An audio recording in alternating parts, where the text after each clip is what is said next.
Alright, so let's try this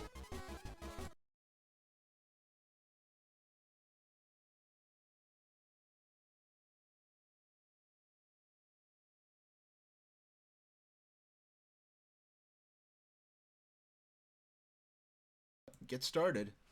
Now, just to be perfectly clear, this Game Boy Advance frame is part of my personal layout that I made for streaming. It's not part of the Analogue Pocket operating system.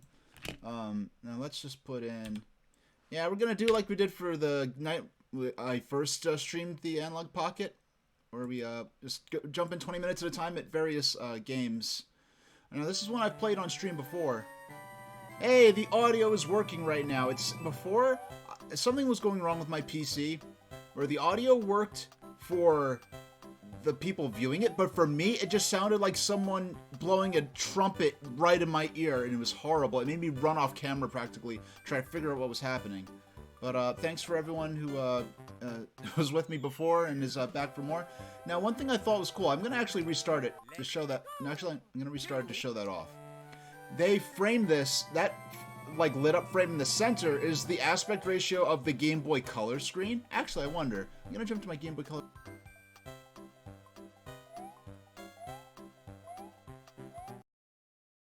Relatively different. Now, when you play this on an actual Analogue Pocket, because the Game Boy Advance has a wider screen than Game Boy, the original Game Boy and Game Boy Color did, the top and bottom are letterboxed for this, but the colors are absolutely brilliant. Now, this copy of Super Mario... Well, let me talk about my history with Super Mario Bros. 2, with Game Boy Advance in general. I got it within a few weeks of it. Let's start a new file. Let's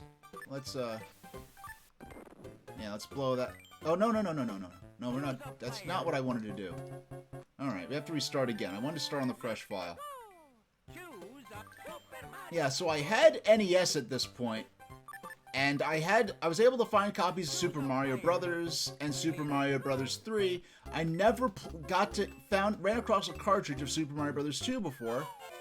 And so this is the first version of Super Mario Bros. 2 that I played, even though I had been familiar for years with Mario Bros. 1 and 3, played on the NES.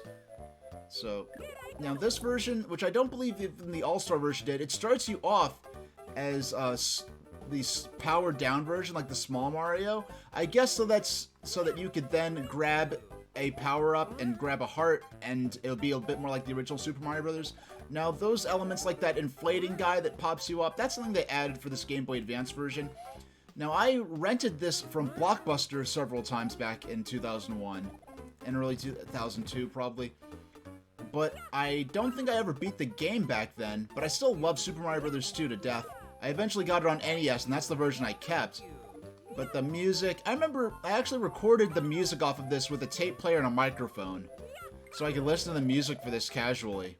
Because it was long enough ago. I mean, there was the internet, but it was dial-up internet. There was no YouTube. If you went on VGmusic.com, you could download some MIDIs of this music. But to actually hear the music, there was no soundtrack available. So I just recorded it with a microphone and a tape player to listen to. Now, I never owned this game back then. I'd rent it from Blockbuster occasionally. And that's because, well, I got my Game Boy Advance, we didn't have initially any games with it, I wasn't old enough to really have my own spending money. My grandma bought me the Game Boy Advance, and I remember me and my mom hunting all over New York City to find an electronics store that had the Game Boy Advance in it about a week after the thing came out. And then what happened was, when we decided to buy a game, oh shucks, when it was time to buy a game, I thought, like, well, I already played Super Mario Advance at this point, but just looking from screenshots, I felt like, yeah, this game looks good, but I really felt like Rayman Advance, the port of Rayman 1 to GBA, was a more impressive display of the Game Boy Advance's capabilities. So I went ahead and got Rayman Advance. I never beat it. And Rayman Advance remains to this day the only version of Rayman 1 that I've personally played, even though I've gone back, I've looked at footage of the PlayStation version, I'm like, yeah, and the Jaguar versions, and yeah, the play's clearly superior to the GBA version, but for a handheld game in 2001, Rayman Advance was an absolutely jaw-dropping game to play. Oh, no, no, no. Oh, please, if I got that and then fell, that would be an absolute embarrassment. Now, I beat this before on stream in summer 2000. What I actually did was I went through a little sort of themed period where I was playing a lot of whatever launch window Game Boy Advance games were available for purchase on the Wii U Virtual Console.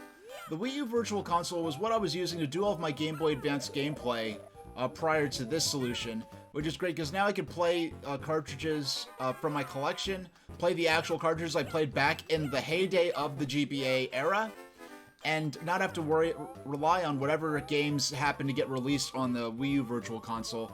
I'm not against PC emulation, but I prefer to play games in a manner which reflects their official release history. But now I don't even have to worry about that because I can just play the real cartridges, which is something I really do appreciate. Now, I remember the first time I was playing... we're going home from Blockbuster. I'm in the backseat of my mom's car, and I popped this thing in and started playing it. We had the manual, actually. It included the manual. It was in the rental box. Because I was one of the first people to rent it, so someone hadn't stolen it yet, just taken it home and didn't return it. No one had done that yet. So I thumbed through the manual and I was playing through this game, and just this, compared to like World 1-1 of Super Mario Brothers, right?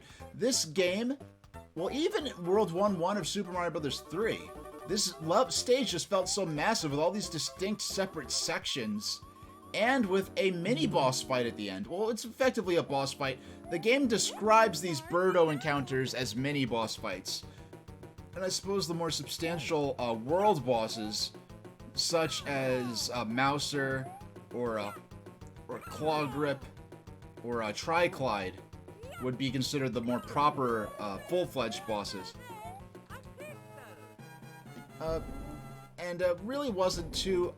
Looking back now, like, all these voice samples they threw into this game, maybe they were a bit obsessive, or excessive. But no, one thing I do like is that in this version, you can actually adjust how many play tokens you bet in the slot machine minigame. Now, I wonder if, if they re-release this, it's possible, if they made a new game with this in it, it's possible that this game could actually get a more severe ESRB rating due to this gambling imagery being used in the slot machine.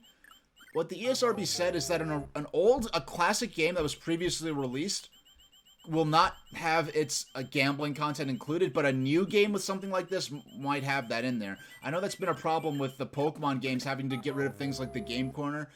In my opinion, like, just reimagine it as an arcade where you win prizes instead of taking out the sort of gambling motifs. But they decided to play it ultra safe and just take it out entirely, pretty much, which is unfortunate, but it is what it is. So I'm going to be playing this, doing this a bit more like the first parts of, the first stream I did of Analogue Pocket stuff, where I'm going to be just playing through these games, just jumping in 20 minutes at a time. Maybe at the end, if I feel like diving a little deeper into something. Yeah, I don't think I died this often when I played this on Wii U Virtual Console the summer before last. Yeah, it's so crazy that that was a really fun period where I was doing a lot of GBA stuff. I really did start with Super Mario Advance, and the cool thing I was able to do is I included some we read some magazine scans of Nintendo Power and some other magazines from when the Game Boy Advance was first being revealed and during its launch window. And I remember reading the magazine. It was the EGM. They were talking about how one of the editors got in trouble for playing his Game Boy Advance on an airplane in a domestic flight in the U.S. And the stewardess like made him put it away and wouldn't let him play it during the flight, which is weird to me because like in like 95 or 98. Yeah, I went on airplane flights in 95 and 98 within the U.S., and they let you use electronics like Game Boy or Walkmans. They let you use that stuff during the flight. They'd make you put it away during takeoff and landing. So to think that there was a flight in the U.S.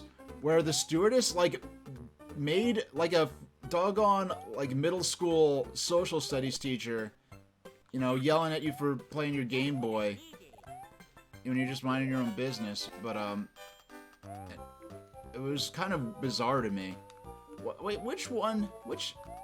Okay, I guess this is the one with the key in it. Okay. Oh, these things stress me out so much.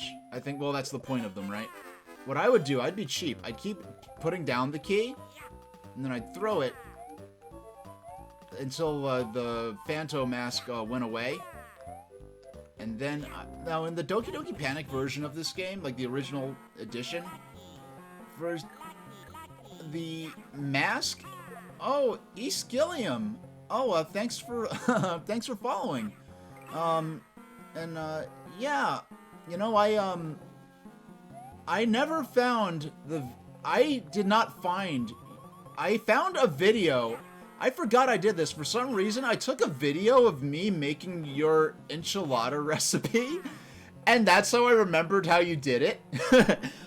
I don't know why Oh, well, you know what? Because who knows why... well, actually, I don't know if it unfollows people sometimes or what, but I do know that someone who I know was following me almost from the very first stream recently chatted, and it says, oh, first time chatter, and I was like, I've seen you in chat before, so I think sometimes Twitch forgets things, or if you don't watch a stream in a certain amount of time for a certain period, it might unfollow you or something like that. You know, I was actually just before the stream, looking at, no, the things get lost, and especially digital things where there's nothing to physically keep track of. It's like, alright, which hard drive was that on? Is the hard drive still working? Did I, reformat it to use with a game console for storage? Like, whatever. Digital stuff is so hard to keep track of. Which, alright, we got her. Now I'm a movie. It sounds like they recently, during the Giga Leak, they uncovered a bunch of audio files from Super Mario Advance, where I guess they hadn't decided on the final name for the game yet, so they had Charles Martinet as Mario saying all kinds of different alternative titles like Super Mario Bros. 2 Advance, Super Mario Bros. Advance 2, Super Mario USA, Super Mario, like all these different, or Super Mario Deluxe 2. Or all these different names they were considering, and they leaked as part of the Giga Leak, which is really neat. Hey, we won something for it. Not that I really place much stock in, for the third act, we'll play as... I remember liking Peach for this stage in particular. Before I went live, I was actually looking at, Pete's, first impressions video of the Analogue Pocket. He actually did the full unboxing and all that. I just went ahead and unboxed it and set it up so that when I started my the stream, I could just go straight into playing the game. Now, yeah, this is a game I rented from Blockbuster a few times, but I never owned it until 2016-17. When I'd go into the city to hang out and do stuff, I didn't always want to carry around my 3DS, and mind you, I carried around my 3DS so much, I think I have like close to 10 million steps on that device, on the step counter. But I didn't always want to carry it around or have a bag to carry around, to carry it in. And some places you go to in the city, you know, they have security checkpoints. They have to make sure you don't have any, like, weapons or anything suspicious in your bag. So it's like, it's easier to not move with a bag in the city. And so I rediscovered my Game Boy Micro, and I wanted some games to play on it. I went to a game shop in Manhattan, not far from, Bryant Park. And I finally got my copy of Super Mario Advance, something I could play on the train during the rides to and from, or if I had to go sit in a waiting room somewhere without having to carry around a huge system. That's also the context in which I got my copy of Pokemon Leaf Green, which I played up to about right before Mount Moon and then really didn't play any further. I was considering playing that for the stream. I actually didn't bother looking for it. I keep my Pokemon cartridges in a separate place from most of my other game carts. I keep my Game Boy Advance. I keep my GBA and GBC and GB stuff in a shoebox, which is probably the most pure way to keep that kind of stuff. But my Pokemon stuff I keep in a little tin. If I remember during the break, my midstream break, I'm gonna go ahead and see if I can look for it real quick. I don't think there's a slim chance it could be in storage in my storage unit in my old region, which is a drive of many hours and a few hundred miles away. So I don't want to have to go and get that in the middle of the stream. But I do believe I have that with me, and I believe it is in the with me in my new apartment. So I'll have to go check that out, because I do plan to make more of a special occasion, more of a dedicated stream type thing for Pokemon Red and Blue when I play that. And when I play Pokemon Red, when I play that on stream, it's going to be the third time in my life I've actually played through that from start to finish. I beat it once back in the day. I beat it once back in, you know, when it came out. Then I beat it once in 2005. And that was the first time I replayed the game from start to finish. No, I beat it. I played through like 80% of it like once in... I was still in high school then, because I was playing it on the school bus to and from the sort of tech center thing I went through for half the school day. And after... about when I got to Cinnabar Island, I ended up losing my save file to an old battery. And so I never played it beginning to end until like 2006 or 7. And I haven't touched it since then. So it really is a pretty fresh experience for me. I never played Fire Red or Leaf Green back in the day, so I got that to, you know, just something I could play on the GBA. And plus, the person who played it before me had a lot of good legendary Pokemon in there, all legitimately obtained. So I added those to help build up my living Pokedex that I ended up keeping. Yesterday, we played Pokemon... We unboxed an unopened copy of Pokemon Trading Card Game for Game Boy Color. And the neat thing about that was, I didn't consider this, is that it had the original... It had the promotional holographic Meowth card in there. And I actually added it to my my collection binder on stream. I'm not an investment bro type with Pokemon collecting. I really just want to build a collection with a binder with one of each, an example of one of each Pokemon in there is what I really want to do. But I'm so casual about it that I have packs of Pokemon cards that have just been sitting around on top of my computer for, well, more than a month. It's like I have the cards, whatever's in there is in there, so there's no real hurry to open it. But one feature of the Analogue Pocket I did use yesterday, we played Pokemon Trading Card Game for Game Boy Color, which I owned on 3DS Virtual Console. I never owned the cartridge back in the day. But for the last half of that session, I actually forced the game to... There's an option on Analogue Pocket where you could make it boot up a dual mode Game Boy or / Game Boy Color game. You could force it to boot up into Game Boy mode, so you could play the Game Boy Color games in black and white. Not many people are going to use that feature, but for me it was actually very important, something I fantasized of that I didn't think they'd actually put in the device. Hey, Snick, we're gonna be a Snick-friendly run. We're gonna try not to hurt any of the snakes if possible. Though the boss of this stage is a three-headed, the boss of the stage is a three-headed Hydra. And I say three-headed Hydra because traditionally Hydras have 9 heads. But we're gonna be nice to every snake we can avoid harming. Oh no, shucks. Okay. Now, the way they depicted these graphics in the NES version, I would not have realized in the NES version that this stage was supposed to take place at night. Now, the reason I picked... No, the cool thing about these enlarged enemies is that every time you throw them, you get a free heart. Oh! I was like, how did I even... That was silly. But we're... Oh well, we're only playing for a couple more minutes anyway, but this is a... Because this is a level with a lot of digging in it, Toad is a good choice for me, personally, because... Oh, Toad is recommended for these stages in general, but even before I had guides and other people to talk to about this stuff, I would choose him for these stages, because he's a very fast with his digging speed. So you can dig through the sand very quickly. Oh, you love to stay, but you have to go figure out something for dinner. Catch you later. Alright, I'll see you around. East Gilliam, really nice dude. And really, he does a lot of great cooking stuff that he shares sometimes on his Twitter feed.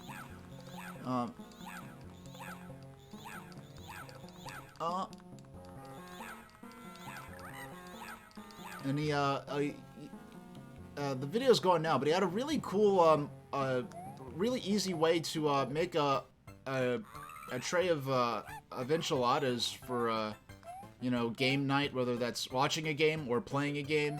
And I have some fond memories. I used this enchilada recipe, and I made a plate of enchiladas and I downloaded Sonic Spinball for the Virtual Console on the Wii, and played Sonic Spinball for the first time while, Alright. Alright, we're gonna beat...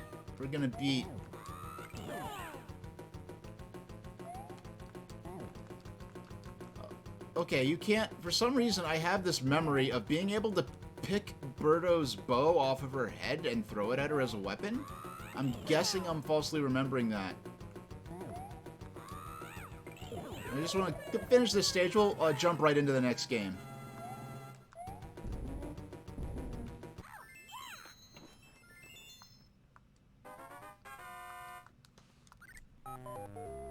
Actually, why don't I... Yeah, there we go. Okay, so we'll get the timer ready for 20 minutes. So we're going to switch out of this.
Need this.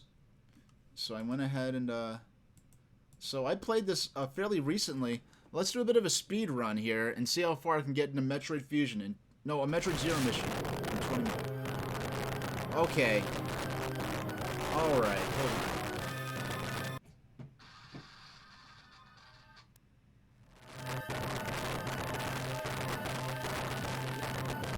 All right.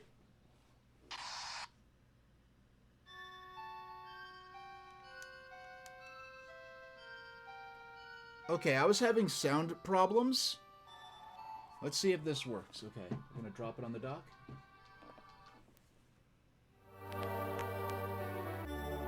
Alright.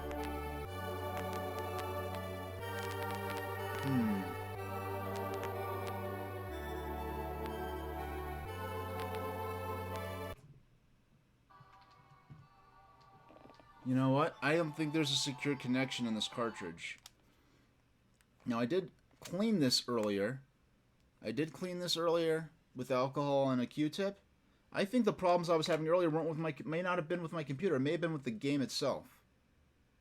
Because it's funny, I didn't have any problems with the Game Boy and Game Boy Color games. I did clean all of those before I played them. And I cleaned all these GBA games, but if this is... Okay. If this is... Let's see what happens here. Now, I'm getting... So this is my honest experience playing this out. Not gonna manicure what I do and don't show you. Okay.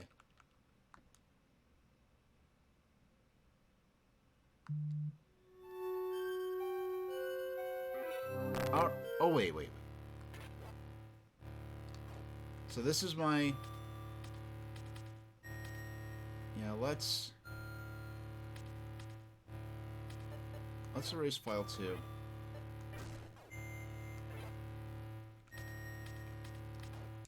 Okay. All right. If I need to rebalance the music between my if the music of the game is too loud or too quiet, let me know and I'll adjust it on the fly. See if we could find the right balance between the two. But okay, so we're gonna restart the timer there. Because frankly, this is the only way. I'm never gonna play this game. We're gonna do it on easy mode. I played it on normal mode. Now hold on, I want to test something.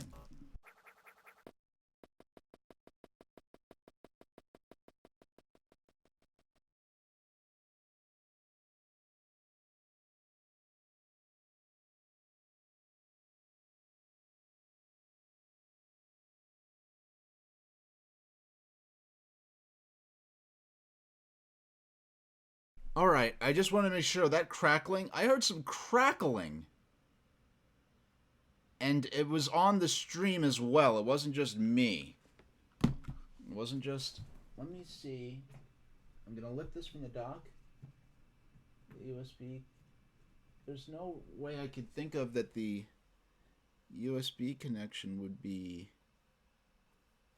distorted or... I mean, I'm being very carefully placing this on the dock each time I play with it. Each time I... Okay, and it hasn't been dropped, it hasn't been knocked over while on the dock or anything like that. So,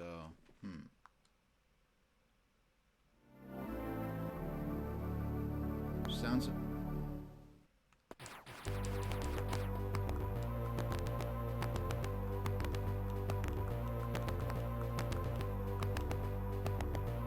I don't like... There's like a crackling sound. I'm going to unplug the HDMI and plug it back in.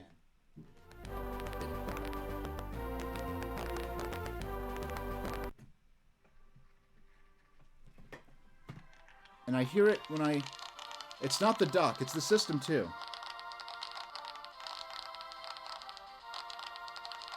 You hear that?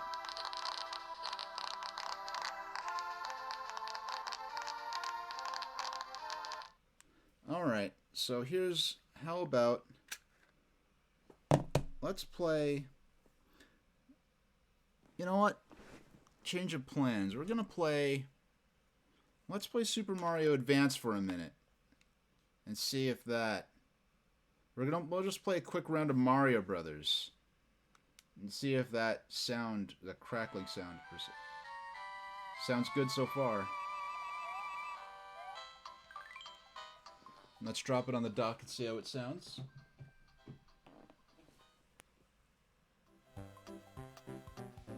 Sounds okay. Something... I don't know... I'm going to have to do some off-stream testing. I'm going to clean this again with alcohol. I'm going to see if it sounds alright when I play it again. Because maybe I just didn't like that particular... So, actually, let's play... Let's play for just 5 minutes of the original arcade Mario Brothers. Well, which isn't the original. It's a new version that actually has good jumping physics, because once you're used to modern Mario, the, oh, I could... Huh. You know what? I'm gonna do a comparison video between the video coming out of this as opposed to the video coming out of the Wii U Virtual Console when you play Super Mario Advance on here.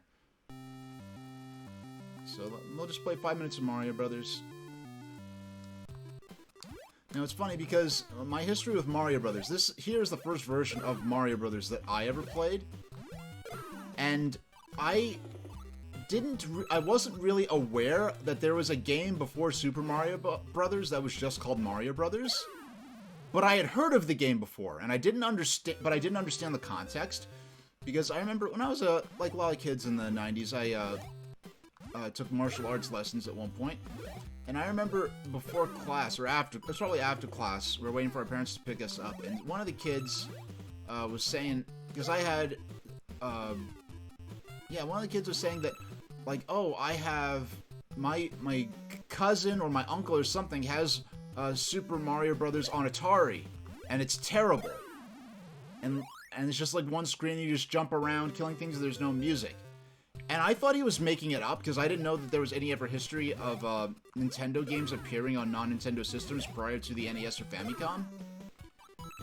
And it was only when I found out about this game, and when I found out about this when I was reading in magazines like, oh, this will include, you know, Super Mario Bros. 2 and the original arcade Mario Bros. And frankly, the fact that you could I'll show you in the next normal stage, but look at the jump here. Look at this. See how I'm shifting the jump dynamically as I'm jumping? You could either jump a little or a lot. Or actually, I think you're always...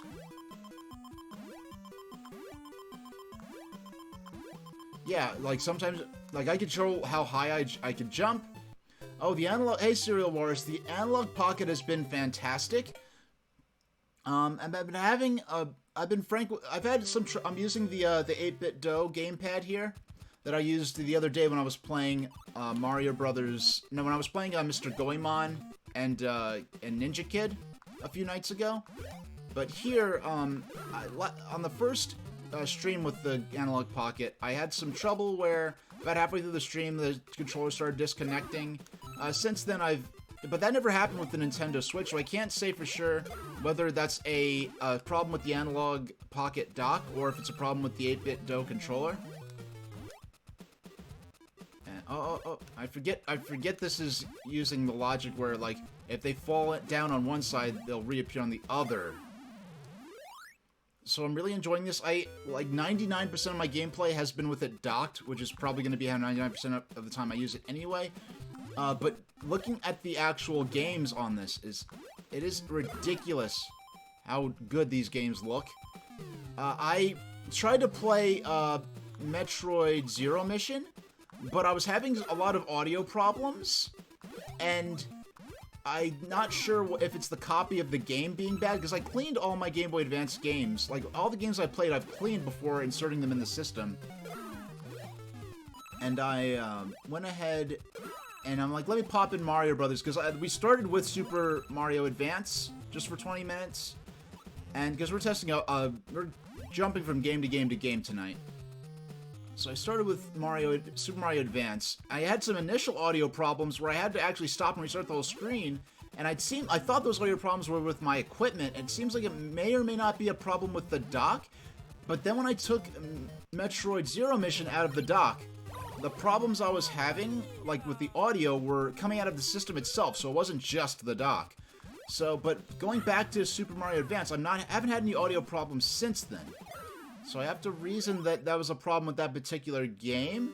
So I'm going to jump to something else instead. Now, when it comes to the two Metroid games for Game Boy Advance and a few others, like the two Metroid games for Game Boy Advance in particular, unfortunately, well, I mean, it is what it is, right? I played those using the Wii U Virtual Console on stream already from beginning to end. If I had access to a solution like this, I would have used my actual cartridges that I originally played the games on. But unfortunately, well, it just is what it is. I used the best equipment I had at the time. It was a solution I was happy with. Now let's pause this. Now I'm gonna pull the system from the dock. I'm gonna go to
There we go. So next game, we'll just play. And this is a particularly good game to play just for a short burst of time. And so by starting the timer, I'm kind of counting my eggs before they've hatched. I hope this actually runs well. Now, if anyone needs me to adjust my my volume levels, let me know. All right, it sounds good so far. There's no noise, but I figured that I think that it was just my personal copy of Metroid Zero Mission, which is kind of odd because they were stored in the same condition. Metroid Zero Mission was stored in all the conditions of my other games, and aside from that, I haven't played it since 2004, but still, I keep it. It was clean to begin with, and then I cleaned it with alcohol and a Q-tip before I started playing. So we'll let's go into the make. Actually, let's go to easy mode. This is just the easy mix of all the different genres and categories of games. Variety Tower, with no boss fights involved. Yeah, now this is a game that I really didn't care about until I played the demo of it. And you're thinking like, oh, it's a GBA game, like, where'd you play a demo of it, like in a store? No, I played the demo of this game. There was a GameCube demo disc that I somehow got my hands on. At the time, it was like, this was all new. It's like in the GameCube era. And I got this GameCube demo disc, and if you had a Game Boy Advance and the GameCube to GBA link cable, you could actually download a couple of game demos to the GBA that would stay on the system as long as it was turned on. Like, if you turned the system off, the demo would go away. But I was able to, I played a demo. I was just amused by I was always fascinated by the GBA, the game. Well, I was initially fascinated by the, even when I was reading on some early, like early 2000s websites, very early 2000s websites. I'm talking like 99, maybe 2000, about how there were some I think it was Neo Geo Pocket Color stuff that was compatible, like cross-compatible with the Dreamcast. I was fascinated by that. But even the Dreamcast itself, I was fascinated by the VMU and having information on the second screen and being able to take a game away from the console and come back and have that affect the main game on the home system. So the GBA link cable is something I was always very fascinated by, and I'd use any opportunity to oh shucks, I went too far. Any opportunity to utilize those features. So I had the chance to get a demo of a game that I knew about, didn't really, I knew just some Wario mini game collection for GB. I didn't really bother. Oh, what? Wrong way. Yeah, the mechanical engineer, I am not. Though that was a preschool level logic right there. But anyway, what I did was I went ahead. Gotcha. I went ahead and downloaded the game, and I was like, wow, this is fun. It was basically just the first stage where you play those, like the first stage with those Wario-themed, like, easy games. And I actually went ahead and bought, and this is, at this point, the GBA. At this point, I was a teenager. I had some actual pocket money to spend. These guys are so cute. I think the octopuses are cuter than the squids, but whatever. So I went ahead and, yeah, pop those little edamame beans out of the little bean thingy. Aw, keep the cat out the rain. Aw. So I went ahead and downloaded it, and when I realized that, hey, this is actually a pretty cool game, I went ahead to GameStop. I got a used copy, and this is like in 2003 or 4 or whenever I went ahead and actually just got the game. And this is one of those. I really enjoyed this, because I got this. By the time I had this, the Game Boy Advance SP was already out. There were 2 of those guys. Alright. Yeah, cold one for Wario. And a room temperature one for me. Strawberry? Strawberry? Strawberry. I like how they chose the shapes were different enough that if you couldn't see the full typical human color spectrum, you could still figure out what's going on there. This was at the very razor's edge of them really trying to consider accessibility issues like... This is so cool. That was almost like a little mini, like, bootleg, super simplified, that wasn't for a full 2 minutes, so I doubt that was especially clean.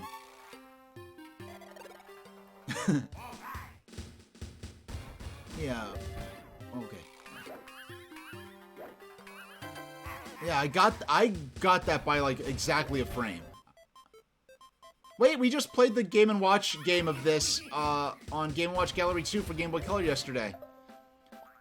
Because I knew that was a Game & Watch game, but I never played it on Game & Watch Gallery 2 or anything like that, so... But it's cool now that I actually kind of recognize what that was. I'll tell you that Microgame version was definitely a lot easier than the actual game. The actual Game & Watch game, at least in its, Gotcha! That's a really darn powerful toast to go, woo! Oh. Okay, that minigame is nothing but just smashing the A button.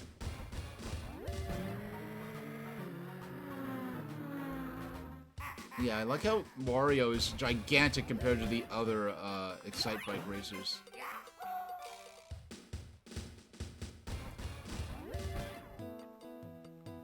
Come on, there we go.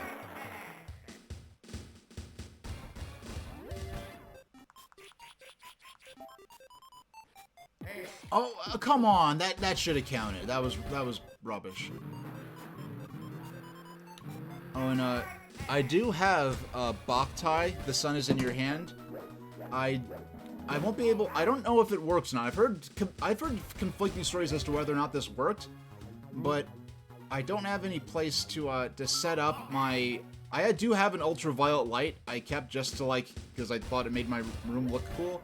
I still have the lamp, but I haven't set it up since I moved away from the region I grew up in. Okay, this is another playoff of a, that was a playoff of Vermin, the Game & Watch game. Yeah, I have not set up my ultraviolet lamp. It's not just like a light bulb, it's like a bar light. Like a long fluorescent lamp. But I haven't set it up since I moved away, so I've been to 2 places since then. But the cool thing about that light is that it allowed me to, because with my GameCube's GB player and my...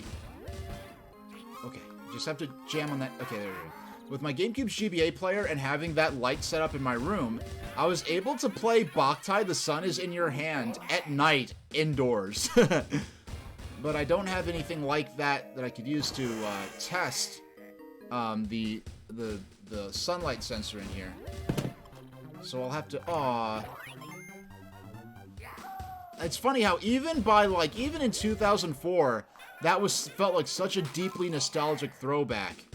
And now the GBA might be as old, or not as old, but as far away from being a currently supported device as the original DMG Game Boy was back then. There you go.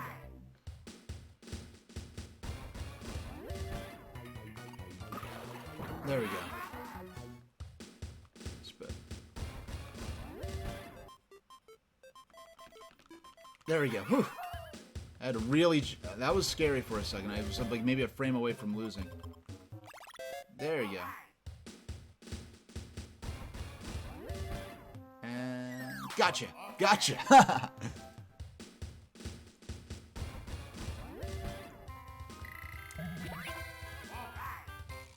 I wonder if... I don't know if the...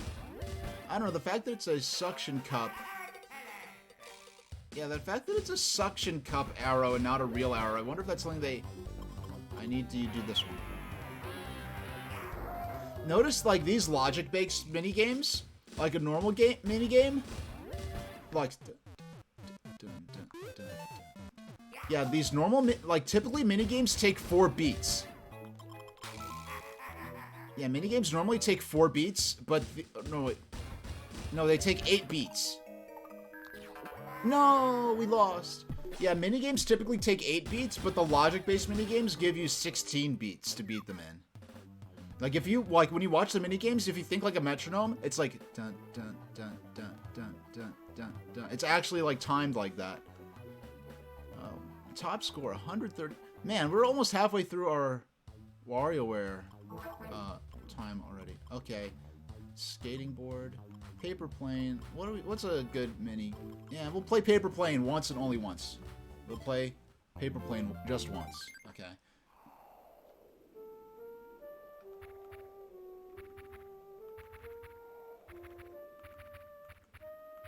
Okay. Man, 123 points. Now this does remind me a lot of a DOS game that I haven't looked at a couple of years. Oh my gosh. What? Okay, that was just for starters. I said it only once. That's just for starters. A DOS game that I played back in the 90s called Paper Plane. And it's a platformer game about a paper plane, but you have to use updrafts and fans to move the plane. But as far as on all the DOS game archives, I haven't been able to find it. And so it's sitting on my IBM Value Point PC that I have not booted up since 2002 at the absolute latest. So I don't know if it's showed up since then, or because it could end up being the case that I'm one of the only people who has an existing copy of this game, because a lot of those like games that were just traded around on floppy disks or whatever, like a lot of those games, a lot of early computer programs there's a preservation movement. A lot of older early computer programs and games are going missing. Like for instance, like the Oregon Trail for Apple II. I don't know if this has changed, but at least as of a few years ago, there exists no clean copy of Oregon Trail for Apple II. Because the only copies that have been around are ones where people like decades ago played them and put in their own names. So like, I think there's one copy that like the most circulated copy, when you like look at the gravestones of previous players as you go along the trail, it says like, here lies like butt kiss or something benignly obscene, something that'll get your first grade computer lab instructor upset at you, but not enough to like get you a call home quite. Let's play the skateboarding game just once. You got it.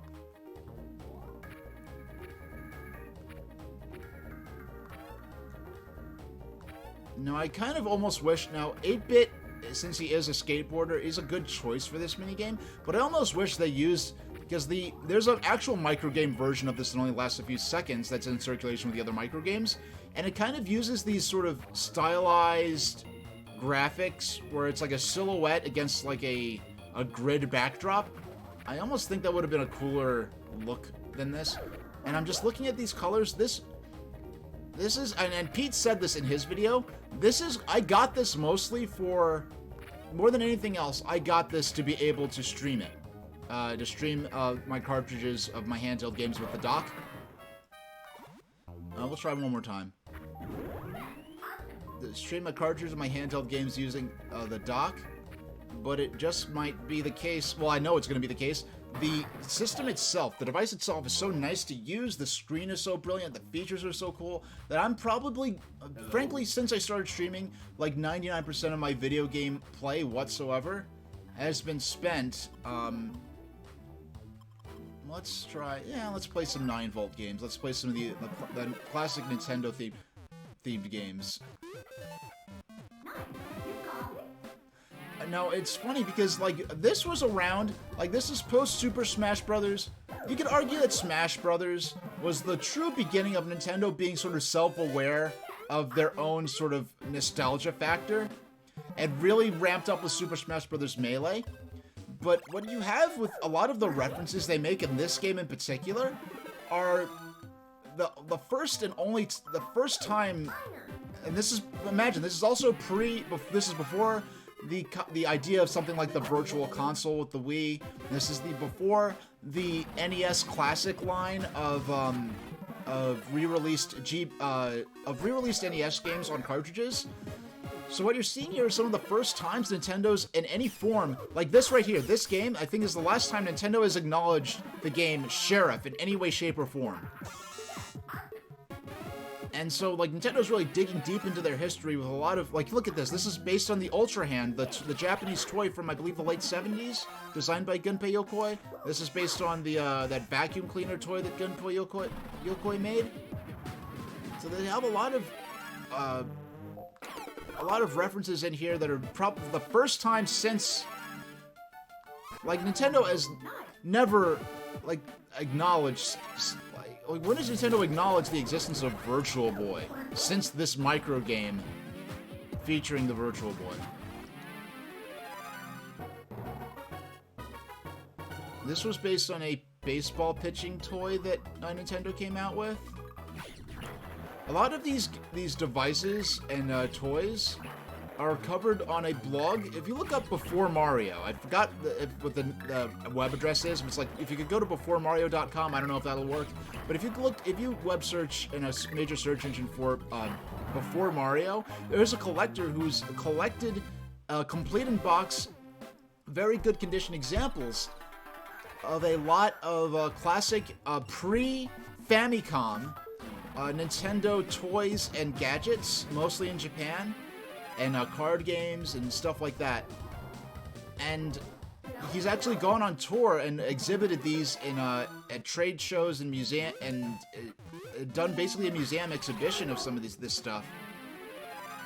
Because some of these products are things that I've read about in history books, even going back into the 90s, that I never got to see what they looked like until this guy's Before Mario blog. And also, even just an exhibition of a lot of the pre-Famicom, the old, like, Nintendo logos from the 50s, 60s, 70s are like, wow, that was an actual official Nintendo logo. That alone is kind of incredible to look at. I just realized this. This is kind of funny. I made a frame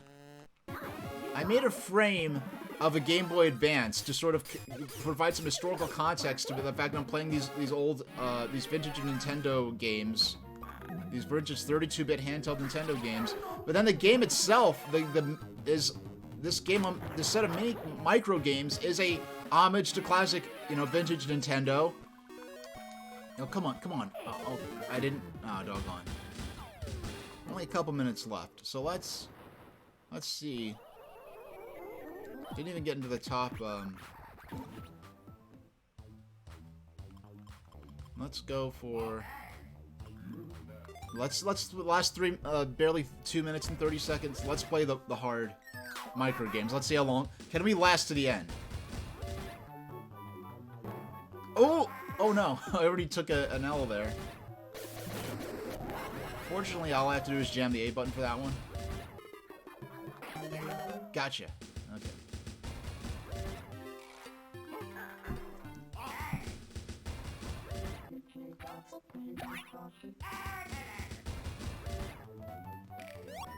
Oh no, he missed his... Alright, we got that one.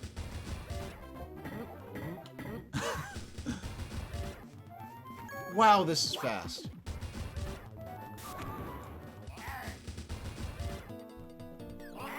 What is my high score on this? I'd love to know. Oh no. What is the high score on this? I'd love to know. That I ever got on here. Wow, 23. Okay. Let's see how close we can get.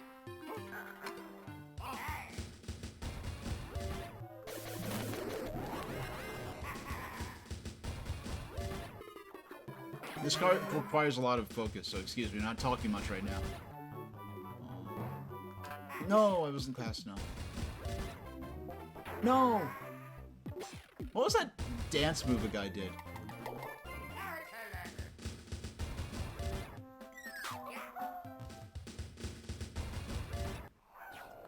Hey, we made it. Okay, let me correct a bit at the end, fortunately. Oh my goodness. Oh my goodness, that is so fast. Okay, let's try one more time.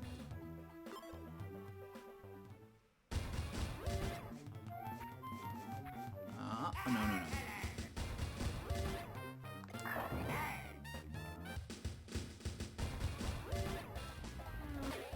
And we made it.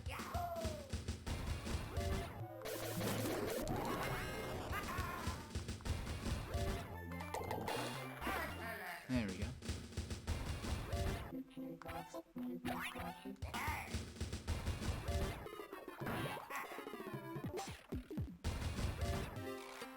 10 seconds. How many can we beat in 10 seconds? One more, one more. No, we missed. Okay.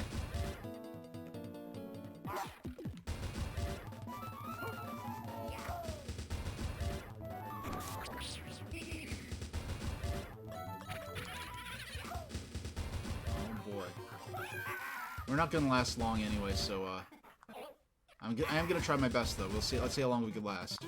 Oh no. Whew, whew. That's a lot to deal with. That's a lot to deal with very quickly. But we will go on to.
But I played it with a player's guide that had translations of all the dialogue in it. So it was before the demo. Let's try. Yeah, okay, let's try this. Okay.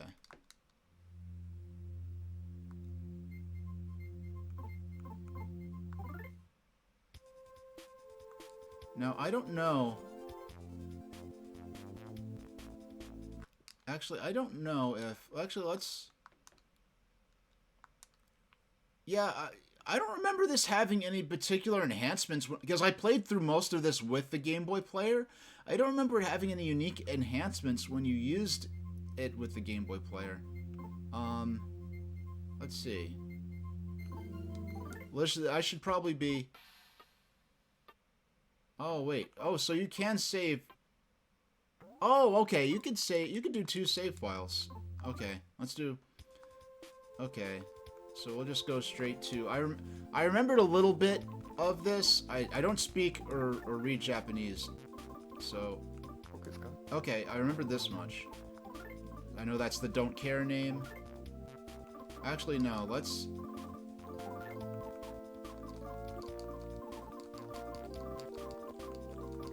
Actually, no, I forgot, one of the things that makes this game navigable is that you could name the characters using the Roman alphabet. So it makes it easy to figure out who's who in battles and stuff, at least. Okay, so we're just going to... Okay. So, we're gonna do lowercase. U-C-A-S.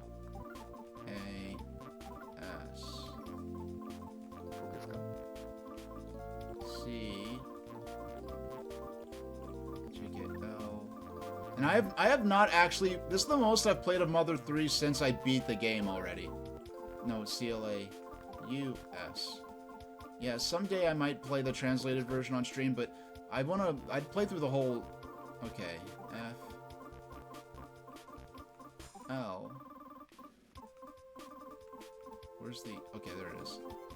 I... N... And the battle system is, I remember the battle system having this interesting emphasis on, hold on.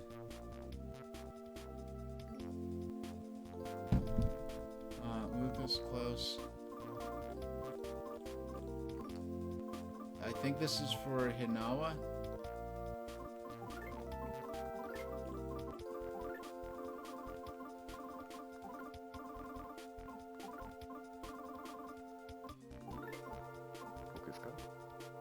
Okay, E O N E Y. Okay.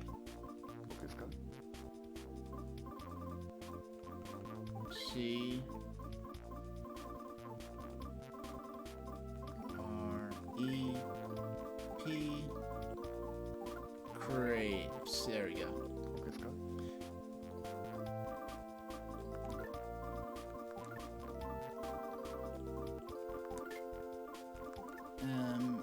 M-E-S. That's not really my, but I know that's a traditional answer.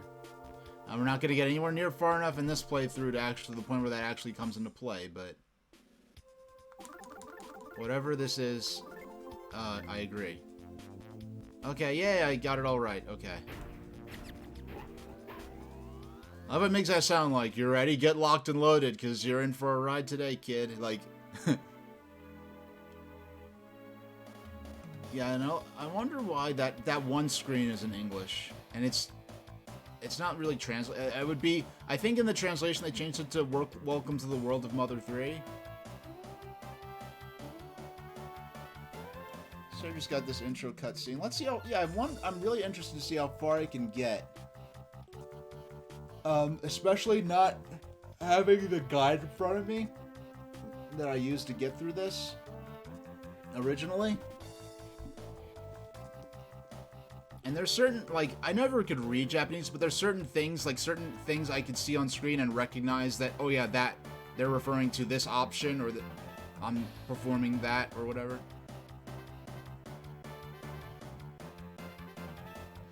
One thing that struck me is that, like, initially, like, the world of Mother 3 seems so small, but it just keeps expanding more and more and more. As opposed to a typical game, would often try to be like, oh, you're starting a small area, and then it expands, and you have this big, vast world. Where here, it's like, everything feels very intimate and near to you, but it just sprawls so far.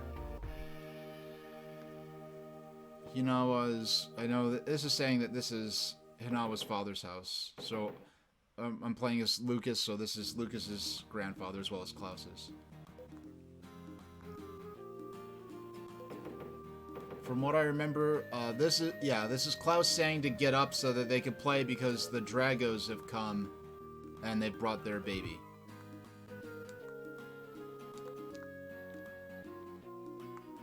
Oh, I forgot about that. I forgot they put a little reflection in the mirror. That's really neat.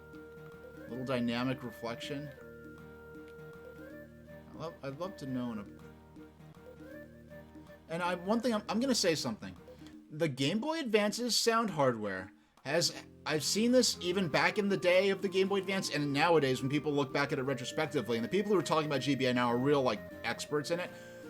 I've heard people say, like, oh, the GBA, like, it had a really terrible sound chip, or the sound quality was terrible. And I believe, like, a great deal of that reputation comes specifically from when they take ports of Super Nintendo games and just port the code directly over onto the GBA and just, like, take the same game running on the same underlying code and adapt it to GBA.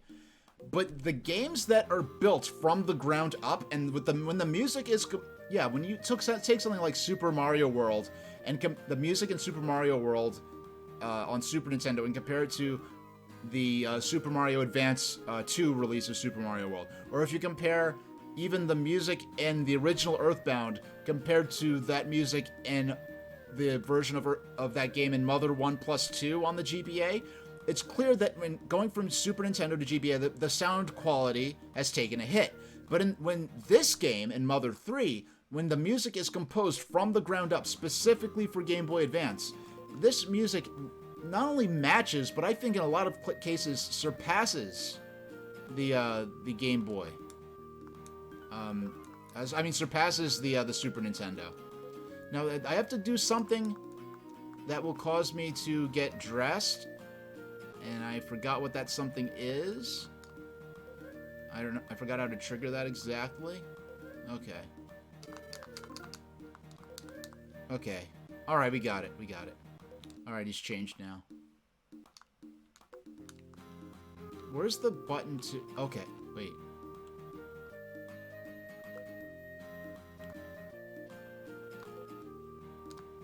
Okay, there it is.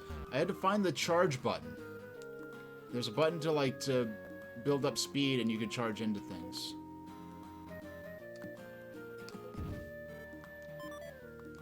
Yeah, she gave us an item. Let's see what we have. What was this item we have? Oh, she gave us a nut bread, I think. I think that's nut bread, if I remember correctly. And for full disclosure, this track, like, this was for a lot of people, like, the moment where, like, it has some build up here. And then when the melody really kicks in, like, that's the moment when you realize, like, oh my gosh, I'm actually playing the sequel to Earthbound.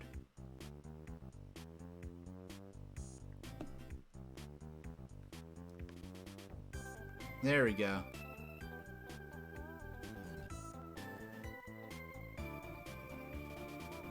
And this motif carries throughout the entire... This motif right here is one of my... Like, would be in, like, my top 30 compositions of all time. This motif right here that's introduced with this track carries the emotional fabric of this game all on its own, and it's really incredible.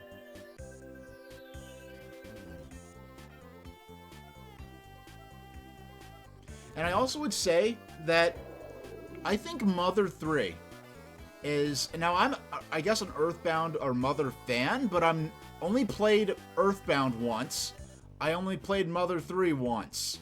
I played about through maybe 20% of Earthbound 0 and kind of lost interest, even though I appreciated it immensely. I did watch a full playthrough of the game years ago. But this is, like... Going from Earthbound to then this game, I think is one of the... Actually, I could just... games. Yeah, I'll just drop this right in here. So I will... Yeah, I'm gonna just open all 4 of these. Yeah, so... I'm gonna drop these links to my retrospective of the Mother series on my website. There's Earthbound/Mother, and here is the one for Mother 2. And here's the one for Mother 3, and here's a little fan theory thing I did about the connections between Mother and Mother 2. No, but what I was getting at, what brought that up, was there's just that I feel like going from Mother to Mother 3 is, without question to me, one of the most fascinating... Like, I feel like Mother 3 is one of the most fascinating concepts to a sequel to a previous game that I've ever personally experienced.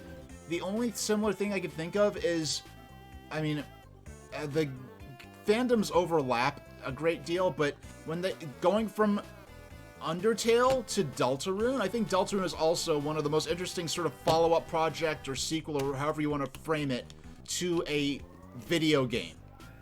And as far as movies, I think one of the most interesting concepts for a sequel, I mean, Terminator, going from Terminator 1 to 2, that was brilliant, what they did with that, but I would say that it was also kind of obvious. I mean, it's a logical progression, or a more obvious progression. Another, I think, going from, in the Studio Ghibli filmography, going from Whisper of the Heart to The Cat Returns is another one of those really interesting, like, wow, like, who would think to do a sequel to Whisper of the Heart and do it like this? To do a prequel to the story within the story from the first game. Hey, Gush on Games. Yeah, we're playing Mother 3 for a little while. This is already the most I've played of this game since I beat it back in 2007. This is my This is an unmodified original copy of Mother 3 that I got from... that I imported from Japan back when the game came out. I just bought it at regular old retail price, honestly. How many times do you have to ram into him? I forgot. Oh, you're playing Golden Sun right now. All right. No, I never beat Golden Sun. I didn't get far into it. But, well, Golden Sun blew me away when I first played it. The first thing that blew me away about Golden Sun was the fact it was the first GBA game that I played that had the option of a sleep mode. And that seems so high-tech to me, as silly as it sounds. Like, wow, you could just put the game to sleep and just pick it right back up later on. If you've never played it before, this is like the first 5 minutes of the game. This is before the title screen even comes up. So, actually, we're not going to play past the title screen. I decided. We're not going to play past the title screen of the game. So this is the first battle of the game. So this is the only,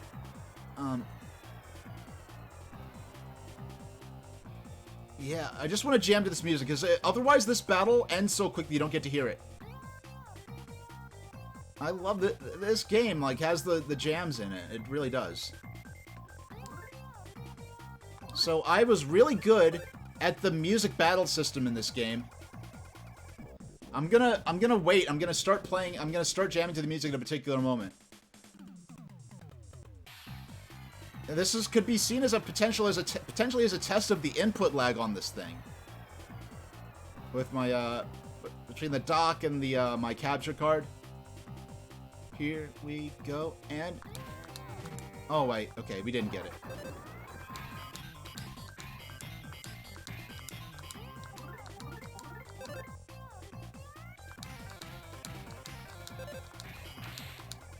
Yeah, I was really good at the music battle system in this game. Yeah, so minor the only thing I'm gonna spoil about this game is that, like a typical game, especially from this period, right? You'd have like a regular battle theme, you might have a mini boss battle theme, then a boss battle theme, maybe there's a recurring side character you fight a few times, he might have a personal battle theme, and then you have the final battle theme. This game, I wrote it down in my review. I have a spoiler-free review of Mother 3. But I have to refer to my own notes on this. Yeah, this game. And this game has more than 60 different battle themes in it. Okay? Like, AAA RPGs on modern home consoles. How far in development was a Serial Wars? How far in development was Mother 64? I can't say. I don't know. I do know that, we know enough about Earthbound 64 that when they first, we know for a fact that this game is effectively, I mean, there's story changes that happened since then, but there's some, like, because of the footage that we have and screenshots of Mother 64, we know that there are some plot differences, like certain characters appearing in different places that they didn't in this final version of the game. But effectively what this is a 90s, like a 2D remake, a 2D demake of the incomplete 3D Earthbound 64 is effectively what this is.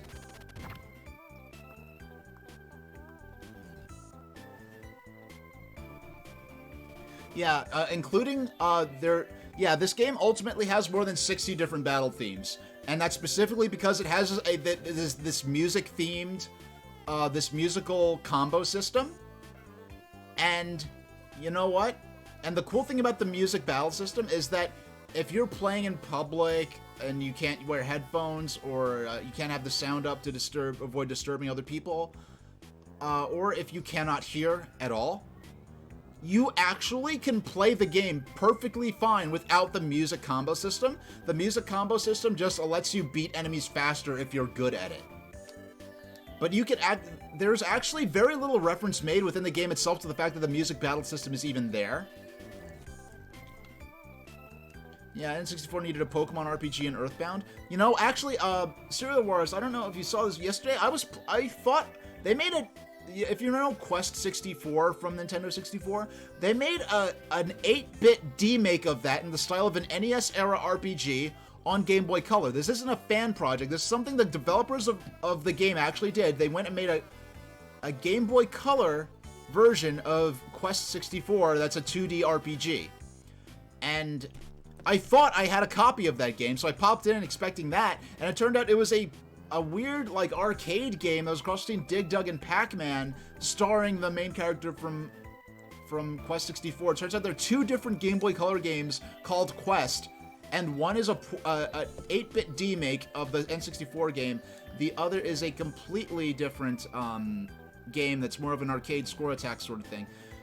Yeah, like, frankly, this game this game getting delayed the way it did was probably the best thing that happened to it, unfortunately. Like, that main musical theme, that da-na-na-na-na, that motif that carries the emotional fabric of this entire game, that was not present in the original N64 version. That theme that was actually created very late into the development of this GBA version, and I can't say much more about it without spoiling it, but it was originally made, it was created very late in development, and they actually went back and basically worked this motif into the entire rest of the soundtrack retroactively. No, like, this pixel, frankly, I mean, looking at the shots of Earthbound 64, especially with the especially when most of the gameplay shown was when you were playing as Flint. So it's like you go from Earthbound to playing as this game that looks like it takes place in the American Old West in the 1860s, where you're as this cowboy swinging around a 2x4 at enemies, an adult cowboy. It's like, how is this a sequel to Earthbound? This game also does have that what the heck is this? How is this a sequel to Earthbound sort of thing to it?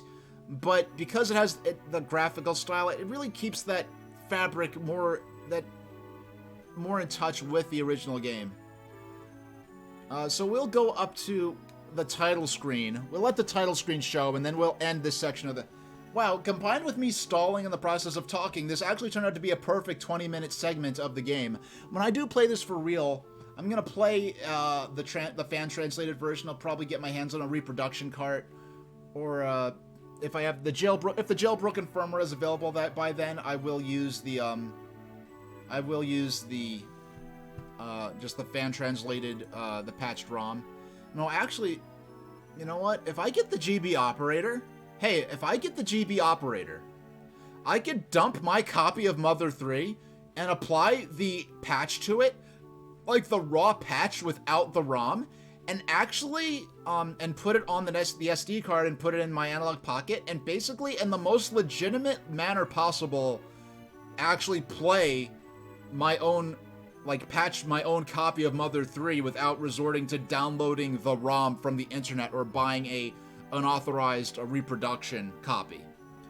So that's something I could consider.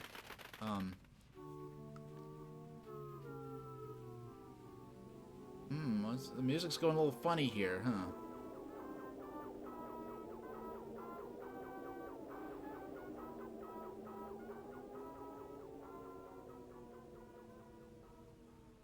That was a little ominous.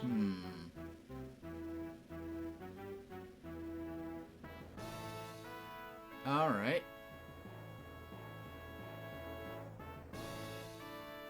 Oh yeah, and of course, you know, you can just patch an existing ROM that you found from a website that gives you pop-ups for offshore casinos or whatever else those kind of websites do these days.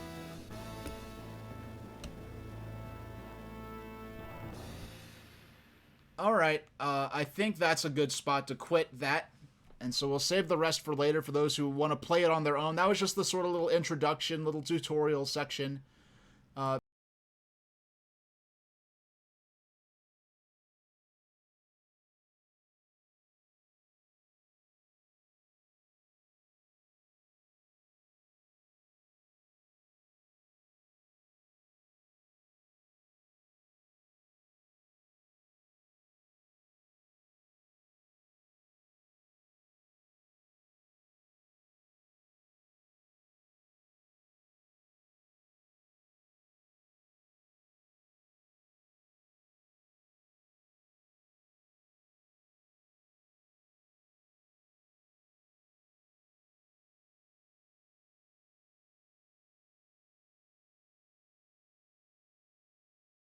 Is my microphone working? Okay, hold on. Hold on. I have to.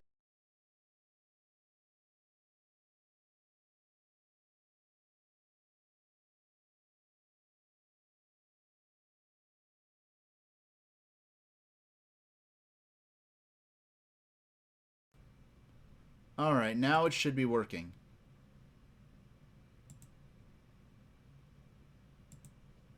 All right, here we go. All right, no, it wasn't, it was, for some reason, I have to manually reinstall the mic when I go sometimes, but I never had that happen during a stream before. I had it happen when I quit and restarted. So, okay, so what we're playing next, I have to redo that little section. We've got to redo, we're playing Pokemon Ruby and Sapphire, no, Pokemon Pinball Ruby and Sapphire for GBA. Very sadly, the last game in the Pokemon Pinball series. This should have been an obvious game to have an entry on a Nintendo DS using the two vertical screens for the pinball playfield. I got this game after the fact of the GBA's lifespan, kind of. Not long after it. It was like early DS era. I got my very first job in a, my first retail job in a dollar store. And I had a little 10-minute break in the dollar there we go. I just dropped that bad boy right in there and switch on over. Now I was playing this. Oh wow! Like, hold on. I gotta look at this in person. I gotta look at this on this device itself. Oh, these colors look so doggone good on the actual device. You can't see it through here, but even just looking at what you're seeing in the layout, the colors look fantastic. Now, if I need to adjust the audio of the game, let me know. Unfortunately, we're only going to play for 20 minutes for now. We could go back to it in the future. So we're going to continue from where we were at. I mean, I haven't played this game since I can't even say when. It was a long time ago. But it was my first retail job, and I didn't want to. I had the DS, and it was, the newest system and everything, but I wanted to play some shorter games, and I didn't want to. I had to put, like, we weren't allowed to lock our lockers in the break room there.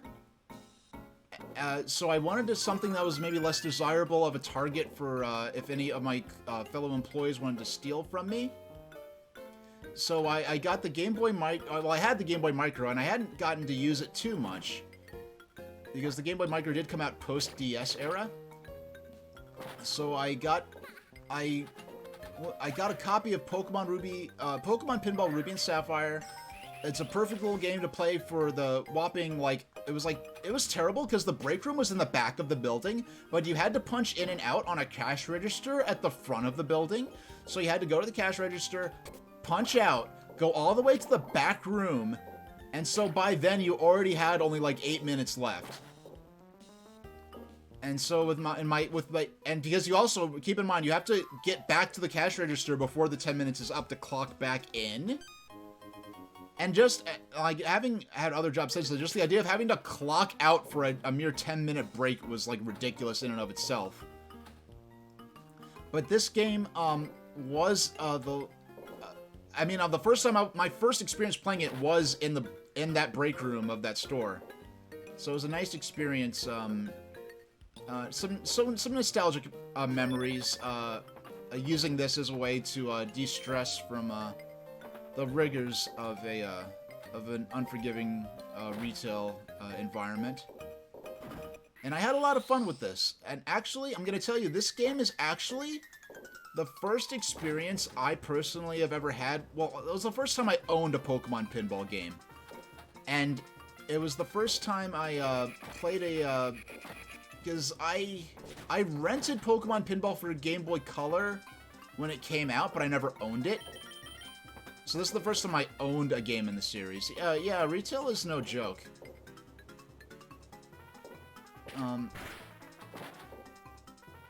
Yeah, I'm not in that field anymore, but I will never forget the experiences I had.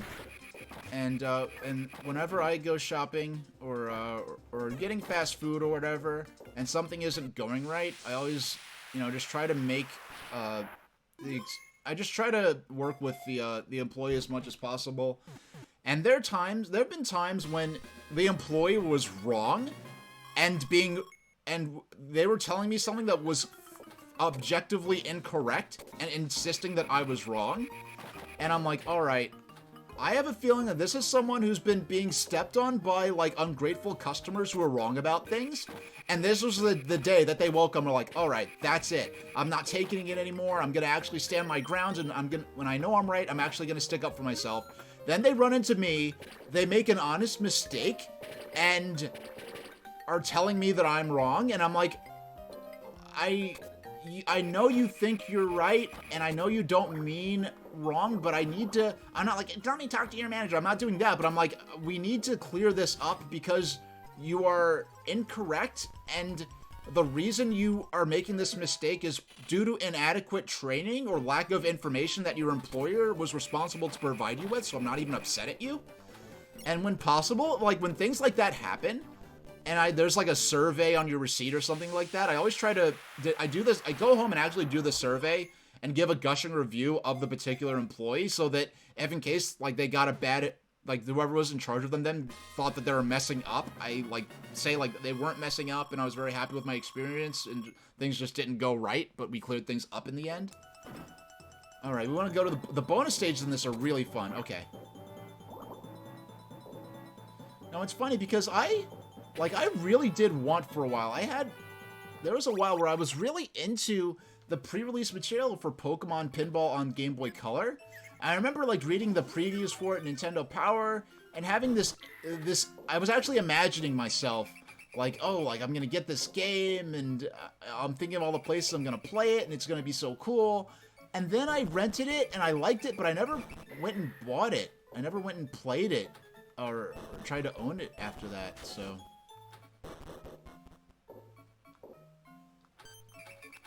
Oh, okay. Okay, we're trying to get the, Now, he's invisible until I get the, I guess that's supposed to be a, self-scope or something, so that I can see where Kecleon is hiding. Now, you can see his footsteps in the... There we go. You can see his footsteps in the water there. You can see little tells as to where he's at.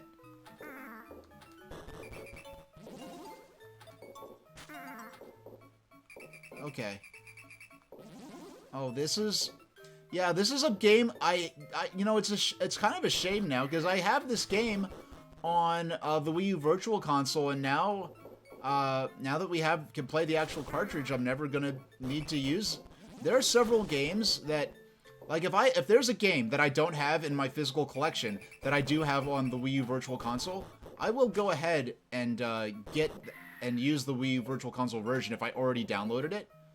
But now, the GBA, the Virtual Console GBA stuff on my Wii U is kind of obsolete at this point. Yeah, there's some things, I'm glad I'm glad a physical copy of Super Mario Pinball is not wasting space in my collection, in my shoebox that I keep my handheld cartridges in. Come on, don't stress me out like this. Be nice to me. Oh, no, no, no! I almost... Okay, I have infinite... Come on, come on, come on, come on, no! Oh, we were so close! I think we only had to hit him maybe one more time. But, oh, doggone. That was our last ball. End of ball bonus. Pokemon caught 2. Pokemon evolved 0. Yeah, so you're trying to actually catch Pokemon as you play through the game, which is neat.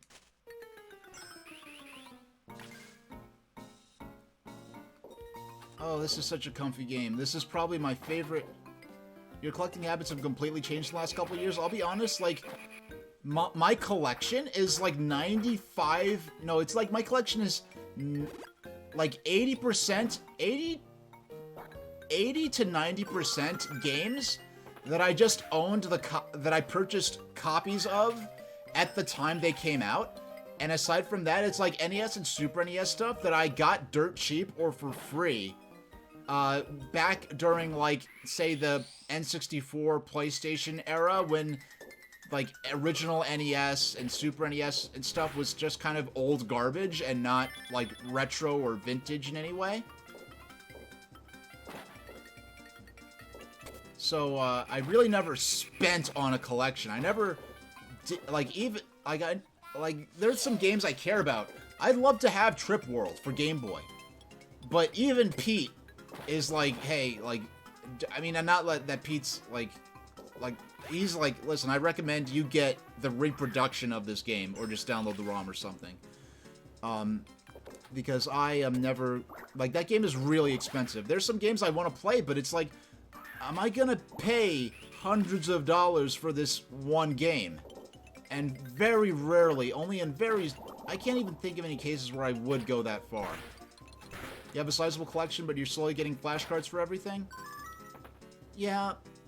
No, flashcards are especially, like, I have for my analog, what is it, the analog Mega SG, that system, I actually have the jailbroken firmware for it, so I do have the option to load games off the SD card.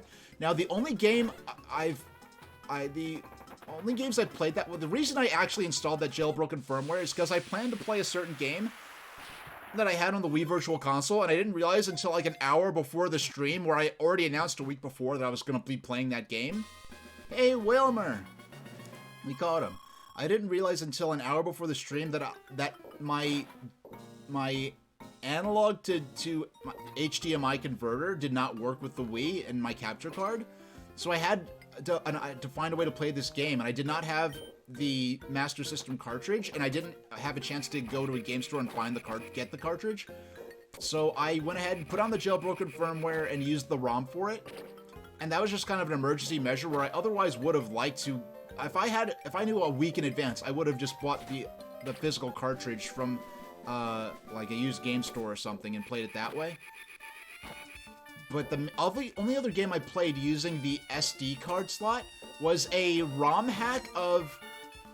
It was a modification of Sonic the Hedgehog for the Master System that allowed you to it basically was a ROM hack of Sonic for Master System that enabled FM sound capabilities on the Master System version of Sonic the Hedgehog, which the original Master System version did not support, because Sega never got Sonic the Hedgehog.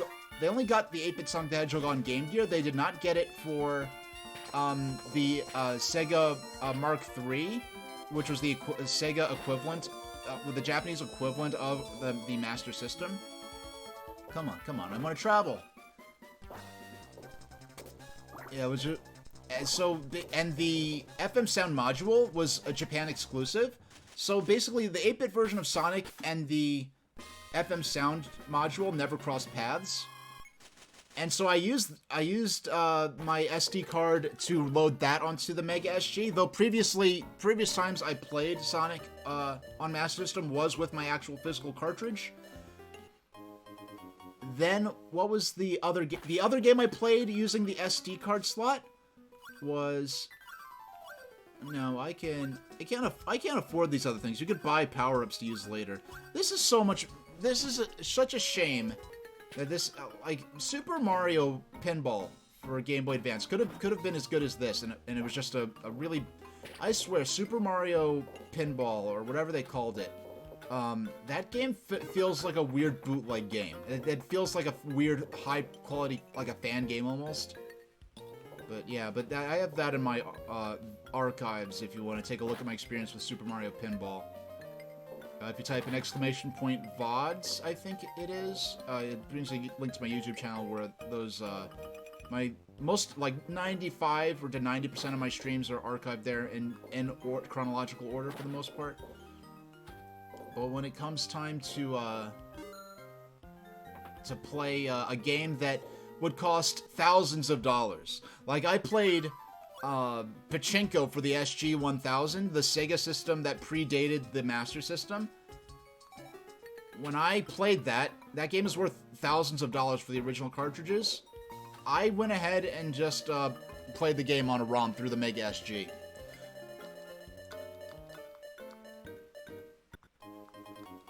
I just realized, oh my gosh, I did not realize this. Look in the upper, on the right side of the field. That, what's he called? I forgot what that Pokemon is called. That, I know his evolved form is called Hariyama. What's he called? I forgot that Pokemon's name. It's called...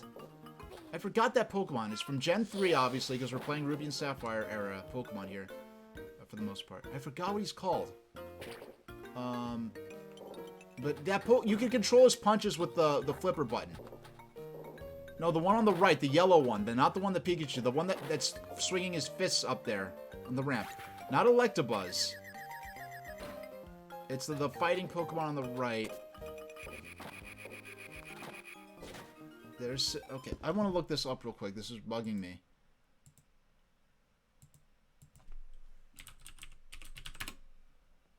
Hariyama... Okay, Makuhita. Okay, like...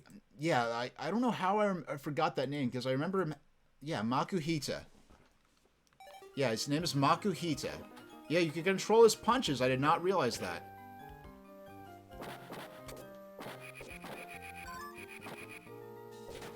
Oh, this is one we'll be going back to a lot, I can tell. There we go. Punch it right up there. Woo! Haha! That was fun.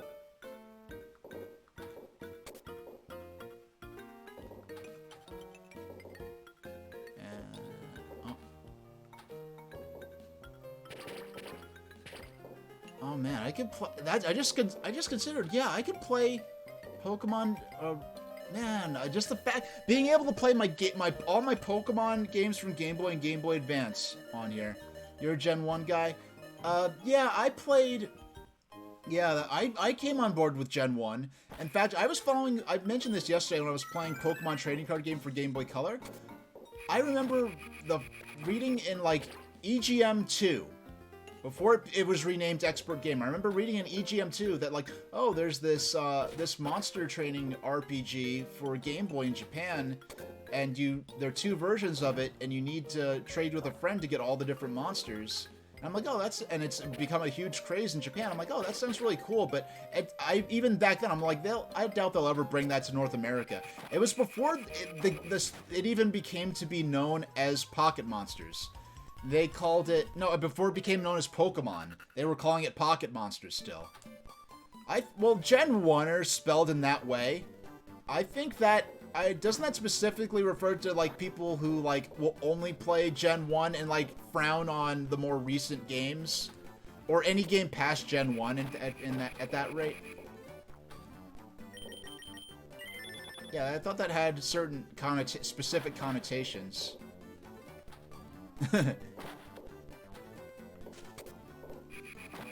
Oh yeah, by the way, I didn't mention this. There is do I have this on? I'm going to post a link to this. I'm going to post a link to this right now. Yeah. So there is, and I am not making this up. This is real, and I'm going to post the link to prove it. Because out of context, it might sound like I'm making this up. I'm going to drop that in link right there. Yeah. Now, what that is a link to is a YouTube video, which is an official, like this is an official Pokemon ASMR video that was actually made by the Pokemon Company, and it was released. It's in like I guess it was released under the Japanese wing of the Pokemon Company, but they made an official Pokemon ASMR video that is like a camera of a live action room. And there's a CG Piplup, like, clowning around and doing cute things on video for, like, more than a half hour, I think. So, but the fact that they actually called it ASMR in the title, in the video, that's just so... You know, like... I honestly feel like Smeargle would have... For having a Pokemon come out and paint something onto the field, I think Smeargle would have been a more obvious choice. But the Pokemon they did have was a Pokemon that was actually from Gen 3, so I guess... I think it's actually from Gen 3? You're a Gen 1 or at heart. Part of you loves Gen 2 and even Gen 3 somewhat. Yeah, I fell out of I lost interest in Pokemon during early DS era. I got back on board with Heart Gold, Soul Silver for the Pokemon, for as far as keeping up with Pokemon games and playing them as they come out. Pokemon Black and White was what got me back into it, because those games took place in the New York City metropolitan area and the Pokemon World's like version of those areas. And that's where I grew up and lived at the time. So I was drawn back in because of that. Alright. Well, Well, let's look at the Pokedex. Let's see what Pokemon we actually have on here.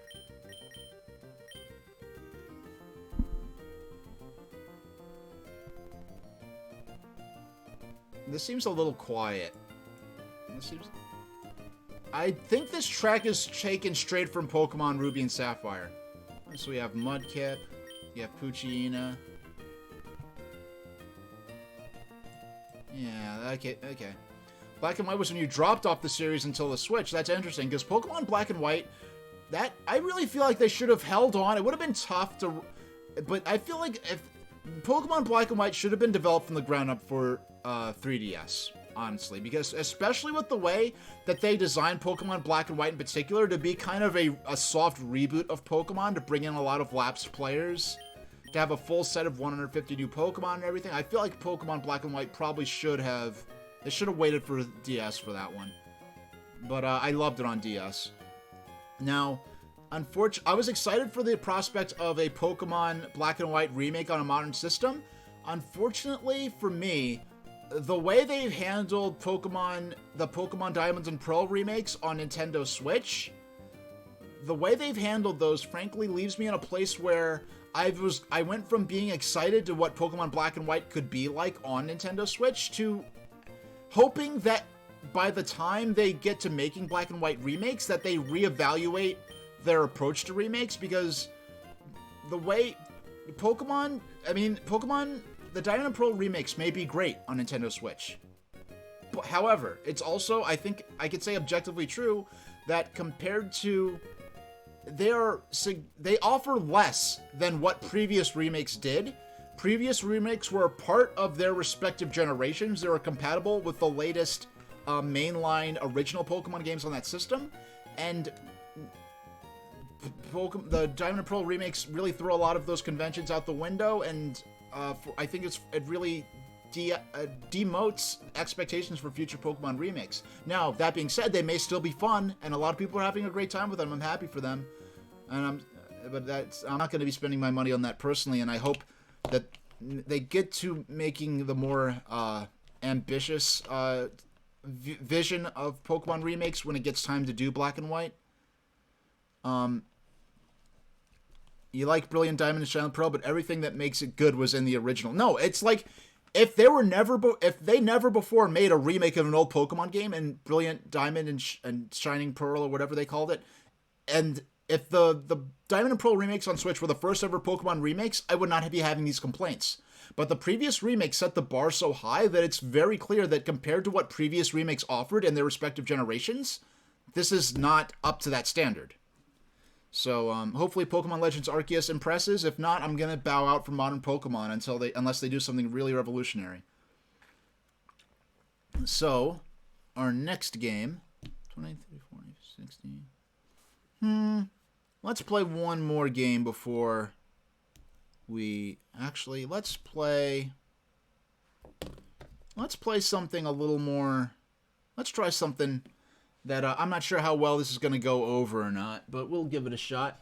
Yesterday, I played Yu-Gi-Oh! Dark Duel Stories for Game Boy Color for the first time.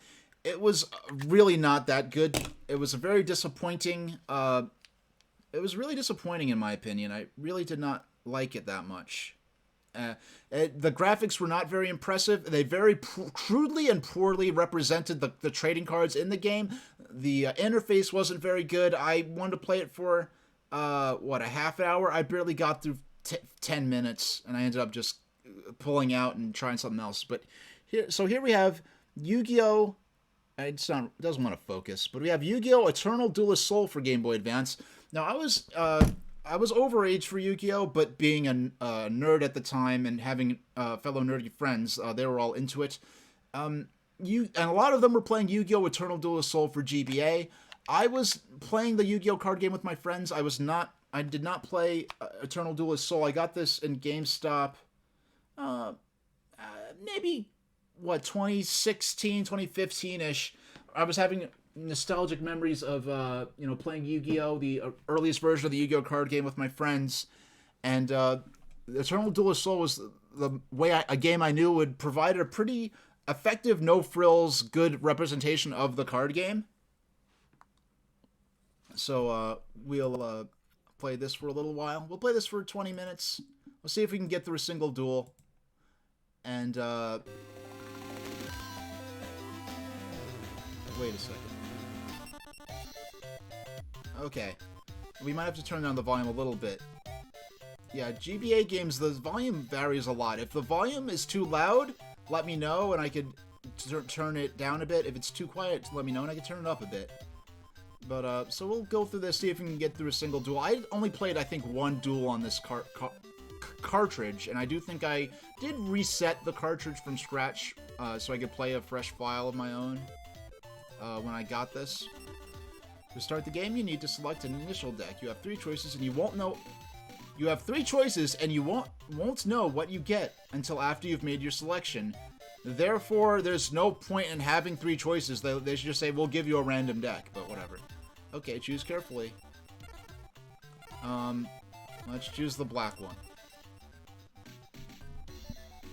Now you're ready to duel, but before you start, make sure you take a close look at the cards in your deck. It wouldn't hurt to remember your trap, magic, and monster cards you're capable of. There are plenty of duelists waiting to face you in the campaign, including me, of course, and so good luck to you. I'll see you later. Alright. Can you describe the setup you got going at the moment, since you can't get a Pocket A-type set? Oh, yeah, no, go ahead. Go ahead. You're set up for playing handheld games, or for outputting, like, you're set up for what exactly? But yeah, you can tell me all about it. I might not, there are no cards. Calendar. January 2001. Yeah, I think this game came out in 2002, actually. Deck edit. Oh. It's a main deck? Whatever, we'll just jump into a game.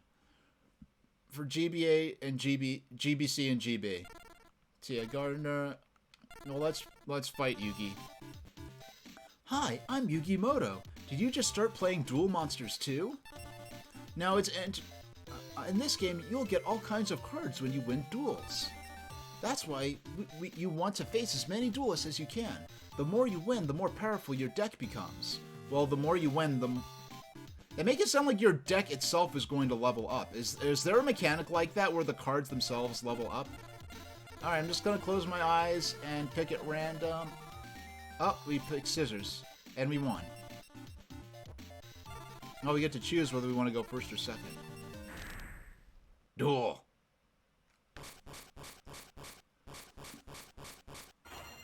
Oh, this is a night and day difference.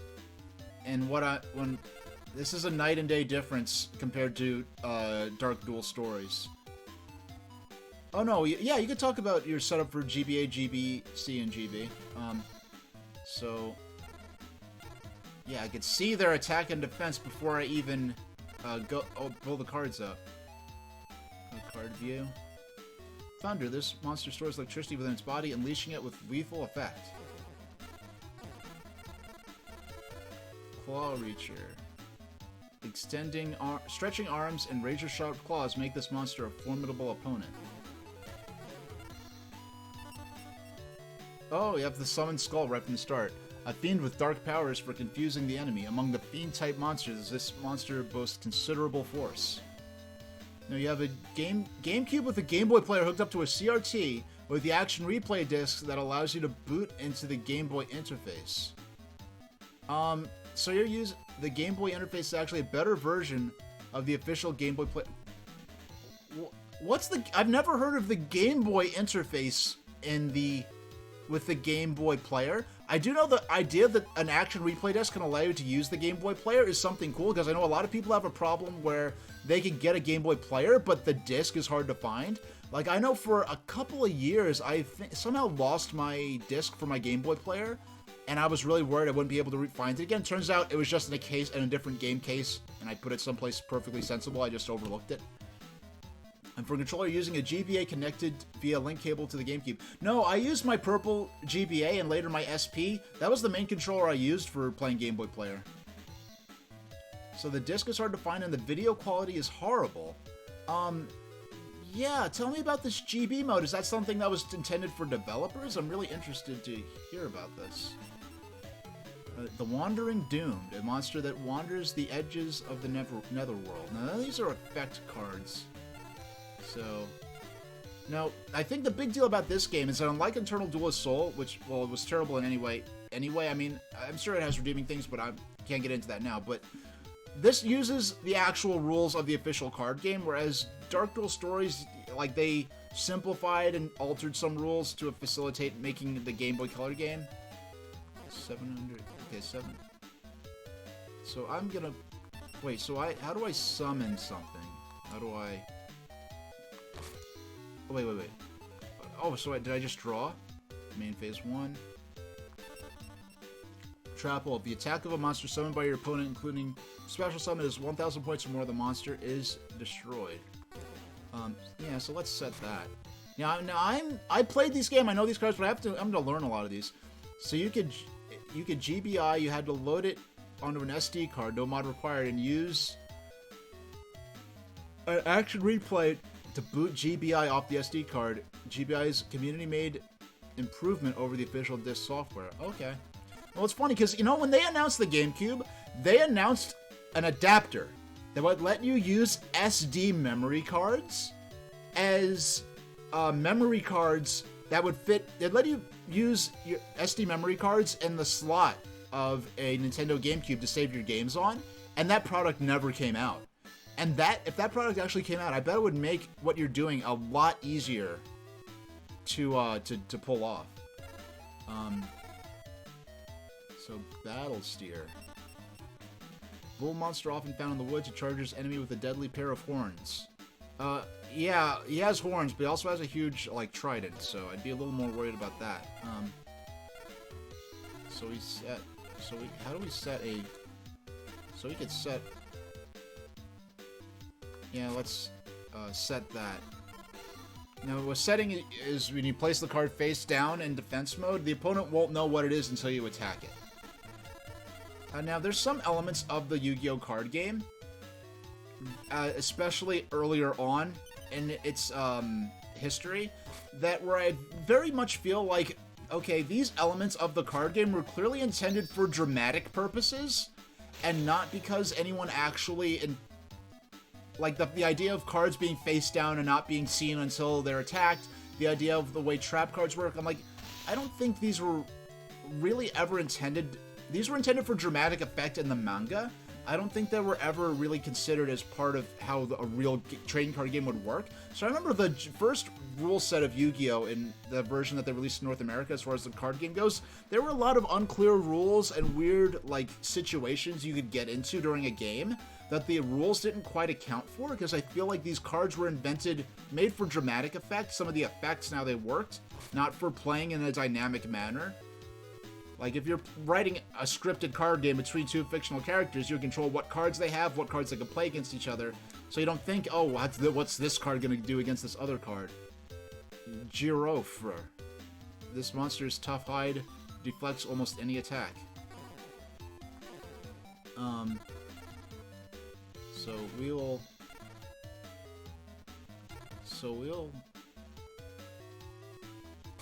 We'll set him.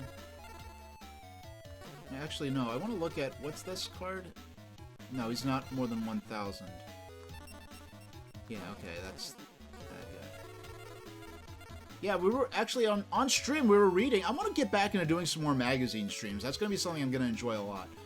But we were doing a lot of streams where, well, just a couple, like above like a year and a half ago, where we were just reading old game magazines. And often there were magazines relating to games we had played recently or games we'd play later on in that very stream.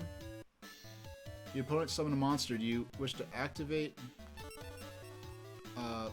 Wait, it won't let me view the monster that was just...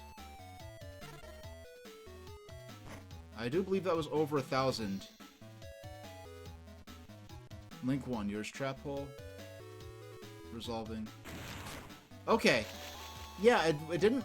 the game should have let me be able to take a second look at the monster that was just summoned to make sure I believed, just from memory going back basically 20 years, that, yeah, I think that monster was. Main phase 2, end phase. So now it's my turn. Draw phase. See, look, I couldn't even get into Yu-Gi-Oh! Eternal Duelist, so the interface, I mean, not Yu-Gi-Oh! Dark Duel Stories, the interface was joyless to look at, it was joyless to play, the interface was confusing, the cards weren't appealing to look at, a lot of the language on the cards felt like it was barely translated from Japanese, or like it was literal translations, lots of incomplete sentences and things like that. It was a really poor display of the card game. Now we have... we'll tribute summon the Summon Skull at this point. We're gonna get rid of the Wandering Doom. We only have to sacrifice one monster for this. And I'm gonna tell you, this does... Now, I can't summon more than one monster per turn, right? Is that how it... Yeah, I can't summon more than one per turn. That's it. I'm kind of remembering these different elements in real time. So you're gonna attack his Genin. And out of context, I'm sure this really makes it sound like I'm like this big trading card game Yu-Gi-Oh nerd, and honestly, this is the most I've played of I've done with Yu-Gi-Oh in a long time. And even after, I think I might have played one duel with this when I got the game a few years ago. Ah, the famous Karibo.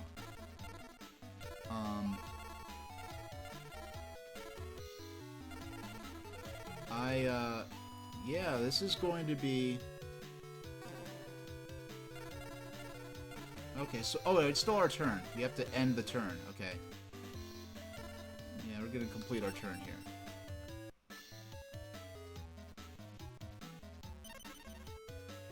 Oh, I just had a cool idea for a stream we could do someday. That'll be... Yeah, that'll be fun. Any high GBA recommendations? Okay. I'm gonna name a few games that used to be part of my collection that I got rid of, and I shouldn't have. I mean, I was in the heyday of the GBA era. If there's a game I wanted more, I could get rid of it, whatever. But I'm gonna name a few right now. Super Monkey Ball Jr. I mean, honest, it's gonna be an inferior version of Monkey Ball if you're familiar with it in general. But for GBA, and especially in pre-DS, pre-DS, pre-PSP, the 3D gameplay in Super Monkey Ball Jr. was absolutely jaw-dropping. Another game I used to love a lot, Crazy Taxi Catch Ride, yet another Sega GBA port of a game that honestly had no business being on GBA in full polygonal 3D, but they pulled it off, and the game, honestly, some people think it's really unimpressive, but you have to think, I was playing, this is pre-DS, pre-PSP, incredible. Iridion 3D was a GBA launch window game, jaw-dropping graphics at the time. I could only imagine how Iridion 3D would look on the screen of the Analogue Pocket. One of the games that really started to push that, like, yeah, GBA, it's a 32-bit system, but its performance output is maybe akin to the Super Nintendo, but when the developer really finesses the horsepower out of this thing, it could do things that the Super Nintendo with the Super FX2 chip couldn't even quite pull off so easily. So let's actually see what this thing is. Change of Heart. Ooh. Yeah, he hasn't... And what's this Swords of Revealing Light? What is... I forgot what that card does. It's a famous card now. Counting... None of your opponent's monsters can attack for 3 turns of his or her own. When this card is activated, the card's face down monster at the time return face up or remain in defense position. Okay. So this is going to be in effect for a couple of more turns. So let's set that in defense position. Oh wait, this is... Okay, this actually... I have to tribute for that. So why don't I set a weaker card. And if it survives this next turn, we'll... later on. Another game what other games would I highly recommend? I mean, there are a lot of the obvious ones, like what the Metroid games, obvious classics. Mother 3, I would recommend. There are barriers for playing. I mean, we played it earlier on stream. This is my original unmodified Japanese cartridge. But thinking of... I'm trying to think of something I haven't thought of in a while. I wouldn't particularly... you know what? I never played the Mega Man Battle Network games, and those are games I need to download on the Wii U Virtual Console before the Wii U Virtual Console shuts down forever. I have to go ahead and get a couple of those games. If those games are not too expensive on GBA, I might go ahead and get the original cartridges of them. Now that that's an option. But if I get... Yeah, actually, yeah. Battle... Because the concept was always interesting to me, just in terms of the story. I don't even know too much about the gameplay. Mystical capture chain. So we're gonna redraw our card. Standby phase, main phase 1. Black pendant, what does that do? No, I did not mean to set it. Monster equipped with this card increases the attack by 500 points when this card is set to the graveyard. 500 direct damage to your Ooh, that's... Hey, you know what? Why don't I... Yeah. Wait, so... 3D, 5D, 4D. So 3D. I should be able to set this card. Alright. The gameplay actually interested me because it's about deck building. Okay, I did... Yeah, that's something. No, just the concept, like, games that sort of take place in what's supposed to be our world, always kind of interest me in certain settings, and I understand that that Mega Man Battle Network is kind of like that, where the ultimate setting is supposed to be a representation of our own world, but then there's like this sort of cyber element in this, where you're fighting using your Mega Man characters in cyberspace or something like that. That kind of was conceptually interesting to me.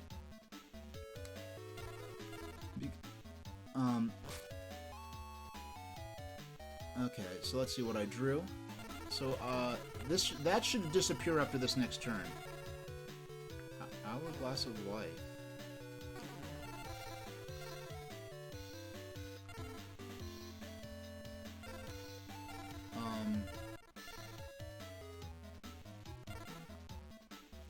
Yeah, we'll end our turn here. And after this, the Swords of Revealing Light should go away. Yes, it did. So he's probably going... Let's see what he does. Haven't been paying close attention to what cards he had. Oh, Mammoth Graveyard. He's gonna battle us. Okay. Direct attack.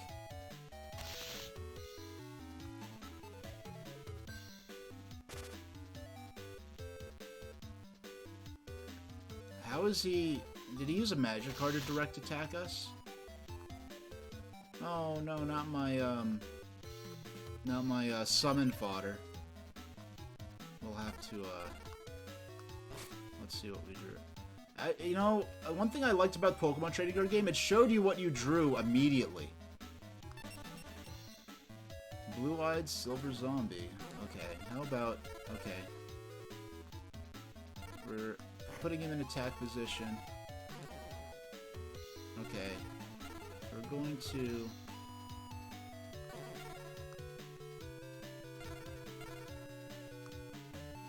No, I have to tribute for him. I haven't quite memorized which ones have to. We're gonna activate that.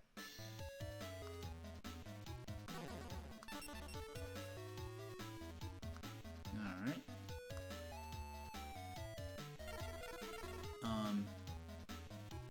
So that's level 4, so I could just summon him, right? No. Okay, so yeah, I could just set him directly. Change of heart. We're gonna play this. Okay, 407. Yeah. Okay. Okay, so let's enter battle phase. We'll get this this set of attacks off, and we'll maybe move on to the next. Let's see.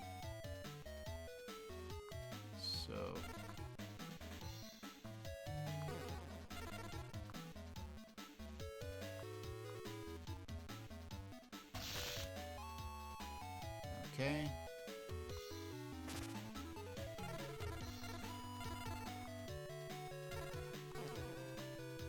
So here we're going to attack. Well, these are both. Yeah, let's. Do I prefer playing on the Pocket Doctor handheld? It's a matter of utility for me. Like casually, when I'm playing this on my own time, I'm absolutely certain that like whenever I'm playing this on my own time, I'm gonna be playing it on the handheld. The screen is beautiful. It feels good to hold. The sound quality is great. Whenever I'm playing it for the stream, I'm gonna be playing it docked. And most of the time, my lifestyle, generally, most of my video game playtime in general is going to involve, most of my gameplay is on stream, and I don't mind that at all. But whenever I'm playing on my own time, so really, whether I play, I almost regret that I can't play. I wish if there was a wireless dock where I could play in handheld mode and have it stream to my capture card at the same time. I mean, it wouldn't be as good to look at because I'd be looking down like this the whole time. But all right. So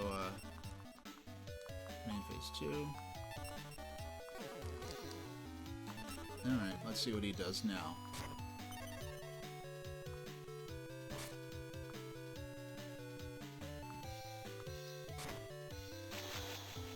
Phase. Alright, we'll get through this next turn and then we'll maybe do our midstream break and come back for a while. I want to see if I could find Pokemon Leaf Green. Because if I can, I will go ahead and maybe play that for a while. In addition to a couple of other just random games I just pick out of my collection. So, yeah, I'll just summon him. No, there we go. Okay. No, I want to. Okay, I guess I have to end the battle phase. Now this interface is like so much better than Dark Duel Stories.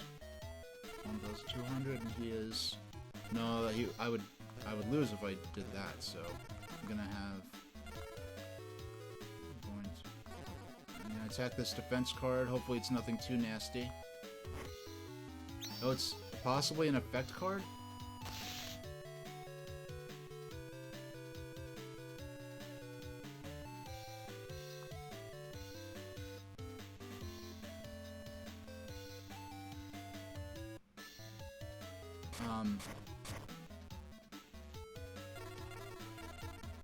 You know, I should... Okay. Alright.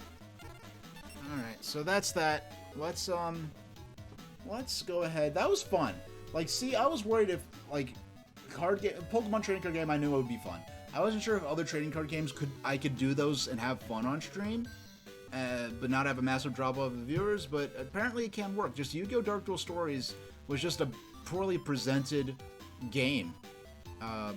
That was really not that much fun. So, I'm gonna take a little break. Unfortunately, I'm not the kind of person that could sit on stream for like 5 or 6 hours without a break and stretching and all that. So I'm gonna take a little break for a minute, and when I come back, I'm gonna look for Pokemon Leaf Green. I want to play that if I could find it. And before that, I'm gonna play at least a couple of other games, at least one platformer, maybe a racing game, and yeah, so I'll see. Thanks to everyone who's joined me so far, and I will be back soon for the second half of the stream.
Hello, and welcome back. So, I I was able to find my my Pokemon games. They were in a little tin that I put away and really hadn't touched in a long time. But they were there. They weren't in storage, multiple states away, which is nice.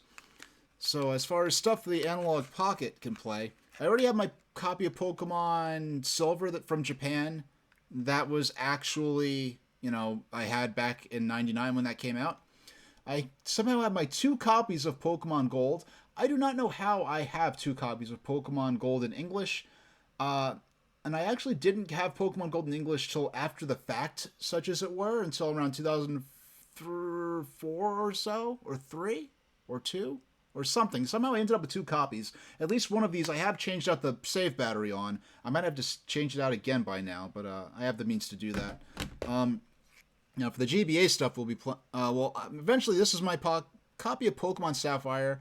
This is my copy from the GBA era, but it was like late in the GBA era. I think I got this in like 2005, and even in 2000, I must have got this in 2005 or 6, and even at the time I was kind of shocked that Target was still carrying GBA games. So I got this kind of after the fact of it being the hottest, latest new Pokemon game. But here's Pokemon Leaf Green, which we're going to be playing a little later. I'm going to erase my game. We'll start fresh when we'll play that on there someday. But for Pokemon Leaf Green, I got this 2015 or 16 for Game Boy. Actually, when I got this, I think I got this like a 2 or 3 days before they announced Pokemon Go, which was, I guess that'll give a sense of when I got this game. I got this from a game like my copy of Super Mario Advance. I got this for my use specifically with my Game Boy Micro, so I could play some games without having to carry around my big old DS, 3DS by that point, everywhere I went. So I could have a nice little tiny system with a nice sharp screen, have something fun I could play on the train without having to lug around a DS and have it be huge in my pocket. I don't like carrying big things in my pocket that much, and have to carry around a bag, which makes it hard to move through certain places in New York City that have higher security. So there it is in the system. I paid $54.99 for it. It was a very prestigious game store in New York, and it was right near Bryant Park. I don't know if they're still there, but it always had this Pikachu statue in front that I don't think was an official statue. But they actually put a holographic seal over the screw on the back, so I guess you could tell it hasn't been opened.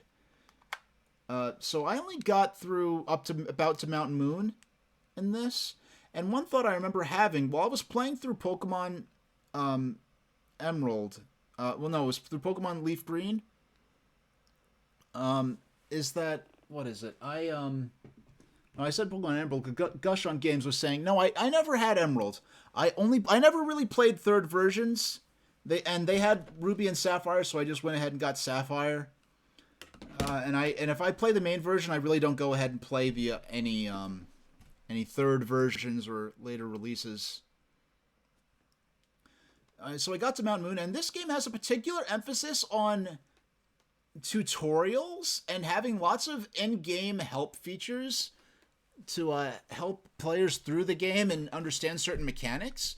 And I was thinking at the time, like, wow, like if they made a Pokemon game for smartphones that focused on the first 150 Pokemon, maybe took place in Kanto, maybe a remake of Pokemon Red and Blue, that would be a really great way to get people back into Pokemon.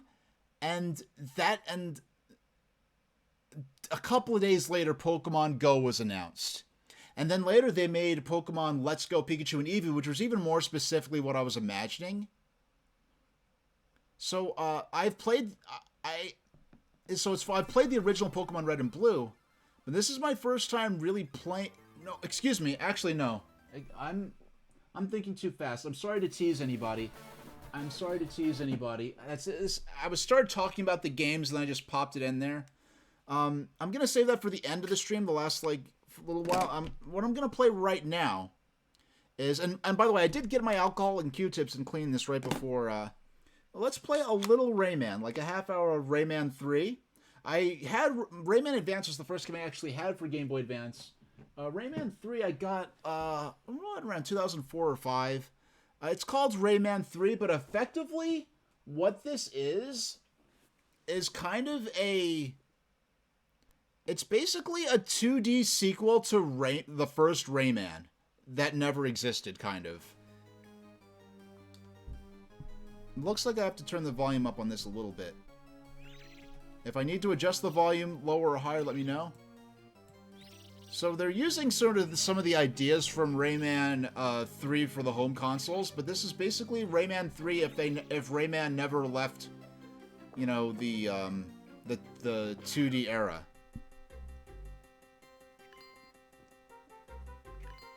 All right. What are the options? Language things? Why can you turn off the music? That's interesting. No, I never oh wait, I forgot there's multiplayer. Okay, single player. Let's start a fresh file. No. We don't want... I wanted to erase the file. Man, Rayman... I don't remember Rayman 3 being as...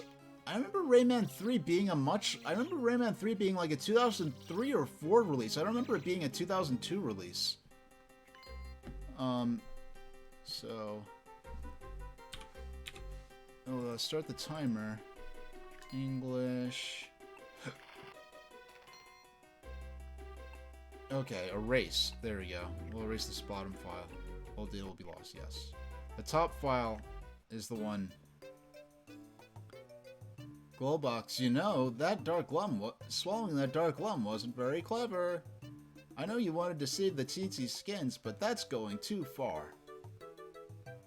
I didn't do it on... Now, I missed, like, the sort of gibberish speak that these characters had, the N64 and PlayStation versions. The Dreamcast version, I believe, inserts actual voice acting, which, I don't know. I don't know if I... It's cool hearing their... I remember the voice acting being good, but not as charming as the gibberish in the N64 version. Yeah, that's what worries me. Now we've got to go and find someone who can cure you. And guess who has to go along for the ride? Yours truly. Glowbox? Glowbox! Now where'd he get to? Since he swallowed that dark lump, he can't stay put. There's something wrong with him. I better find him before he goes and does something stupid. We've got to find that idiot Glowbox. I heard he swallowed a dark lump and given Rayman the slip. It's now or never, boys. Now, I never played Rayman 3, and I don't remember any of this story, so I forgot if the robot pirates were actually part of Rayman 3. I thought that was something specific to Rayman 2. But what'll we do with Glowbox when we find him, boss? Not Glowbox, you moron. The dark lump. Thanks to its power, I'll be the head honcho. I'll take care of Rayman. After that, there'll be no stopping me. You really think you could beat Rayman this time, boss? Beat him, I'll thrash him, I'll whack him, I'll wipe the floor with him. Okay. Now, what's interesting here, I'm still... Even though I have not played Rayman Advance since, like, 2002 or whatever, my memories... Yeah, Rayman Advance, as a port of Rayman 1, did not have... I think I actually went back to the title screen. Rayman, if you want to change worlds, walk up to a magic curtain and press the A button. Hey, Azure S, we're playing Rayman 3. We just started this. And after this, we'll be playing Pokemon Leaf Green for a while. So we just started this. I haven't played this game since 2004, and even at the time... I hadn't played too much of it. I forgot how colorful this game was. This game seems to be using a lot of music from the N64 Rayman game. If I have to turn the game music up, let me know. Or if I need to turn it down, let me know that too. Because I'm able to adjust my personal volume regardless of what you guys on the other end are hearing. Yeah, it feels weird to me playing, because I'm used to Rayman 1, so it's weird to me seeing all of this, what looks like a direct sequel to Rayman 1, if they continue with the 2D format for the Rayman 2 game, before they decide to make it a 3D platformer. But I'm seeing all these music and characters and motifs from the Rayman 2 on N64. and every other system ever, pretty much.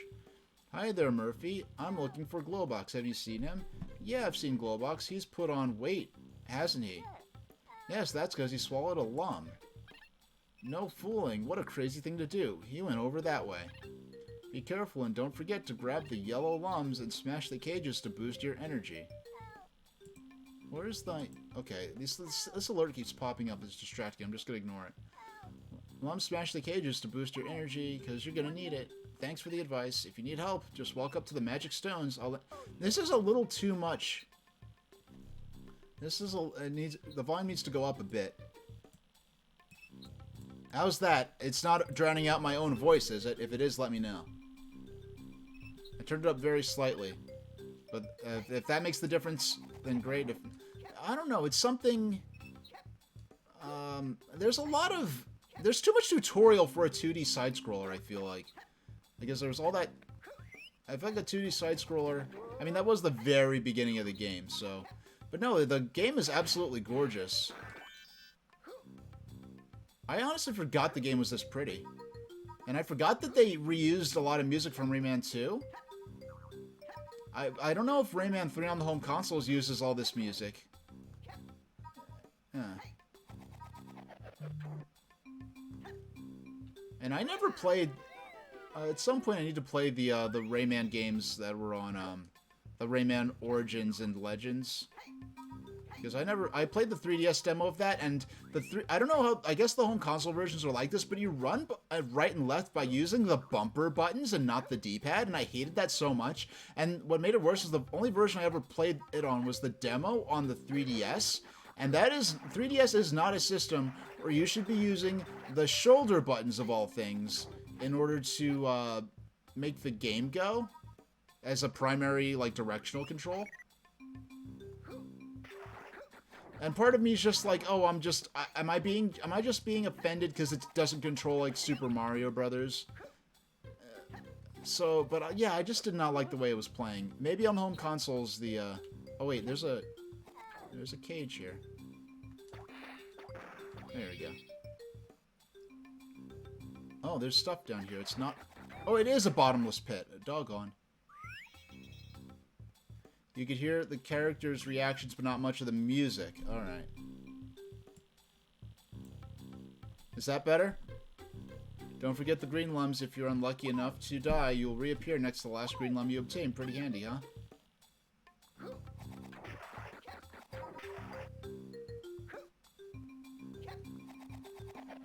Okay.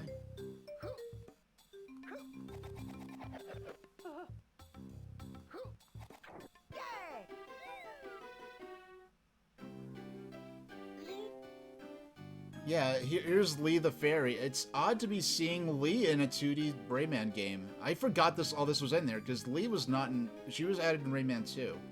Well, it's funny, like, Rayman 2 adds Glowbox and Lee the Fairy, but it presents them as though they're long-running characters, and it's kind of odd. They just kind of come out of nowhere. Hi, Rayman. How's things? Tougher than I thought. You're going to need both your fists. To use them, press the B button to throw your fists, then press on it again to throw your other fist. Okay, so I've had my powers upgraded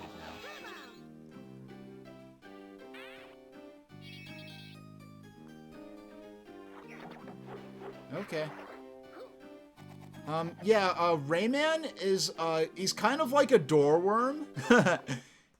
His body parts aren't physically attached to each other. His hands and feet and head just kind of float free of his body. They all stay, you know, within the same range that they don't venture far from his main body. I believe Rayman was created by fairies to fight evil or something along those lines. I don't know exactly because I never played Rayman Origins. Shining Glade. Let's go in here. Yeah, this seems like it's reusing a bunch of Rayman 2 music. And I keep saying this, but it's so odd. I just fought a robot pirate. Did I just... Oh, I just left the stage? I didn't mean to leave the stage. Yeah, it's interesting fighting robot pirates, which were from Rayman 2, in a game that resembles. What the? I'm not sure what exactly I'm supposed to do here. So I could knock that in. So if I duck down, okay, I was supposed to duck. What? I can't punch these guys? Okay. Alright, I get it now. I didn't realize I had a duck ability. You can also use his hair. I don't know if those are supposed to be his hair or his ears, but he can definitely use them to helicopter around, sort of like Tails in Sonic the Hedgehog. Alright. So they're falling, I guess we're supposed to be pirate barrels. That we have to avoid.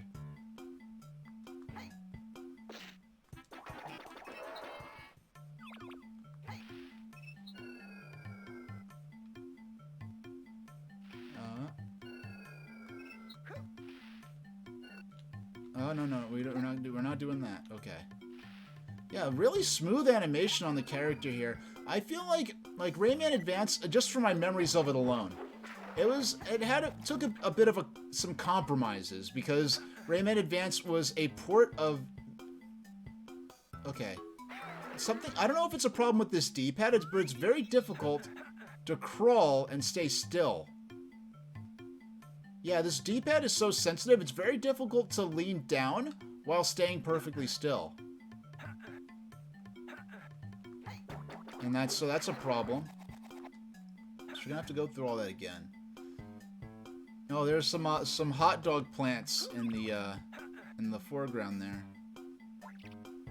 So when I duck under things, I have to remember not to press on the D-pad too much.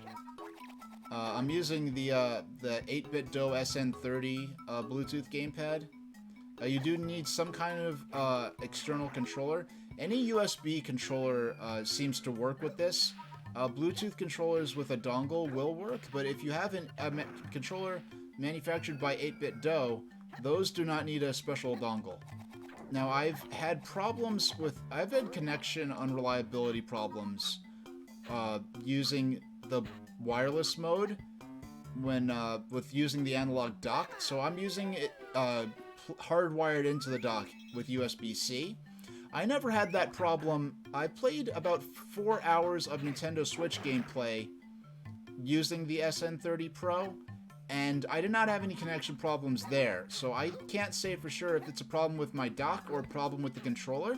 Now, I have not performed the recommended firmware updates for the dock or for the console, the Analogue Pocket console itself. And if that there is the system that's playing the game,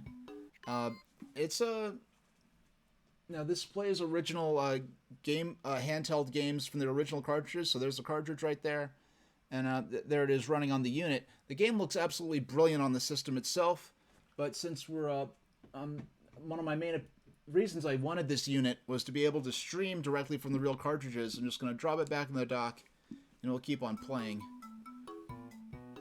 Yeah, I wonder how... Can I... Okay, good. This looked like I ought to be able to drop on it, and if I couldn't, and it was a trick, that would have been really rotten. But, oh, okay. I had to take a bit of a leap of faith there. Yeah, there's certain compromises, I guess you could say, that they took with the Game Boy Advance version of Rayman, since it was a port for a different systems that had a different aspect ratio. But in this case, because the game was being made from the ground up specifically for GBA, I don't feel like Rayman Sprite is, in Rayman Advance, the sprite felt a little too big for the game. I think it was intended for the sprite to be a bit smaller. It does impact the platforming in some sections. Okay, we're on it. Okay, we made that jump. Just gonna duck.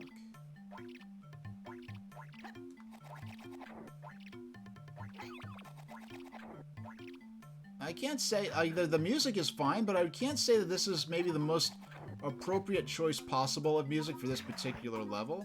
Now, one character I do hope appears in this game is Sam, the swamp serpent, who is an adorable character in Rayman 2, who helps you out traveling through the swamp. He lets you hang on to his scarf, and as he travels through the swamp, and you can jet ski behind him. We don't care too much about. I hear. Okay, we can defeat them. Yeah, the robot pirates in this game are very easily defeated. In Rayman 2, fighting them's a bit more of an encounter. Wow. So we got, like... No, we didn't mean to go... I don't want to go back into the stage. I'm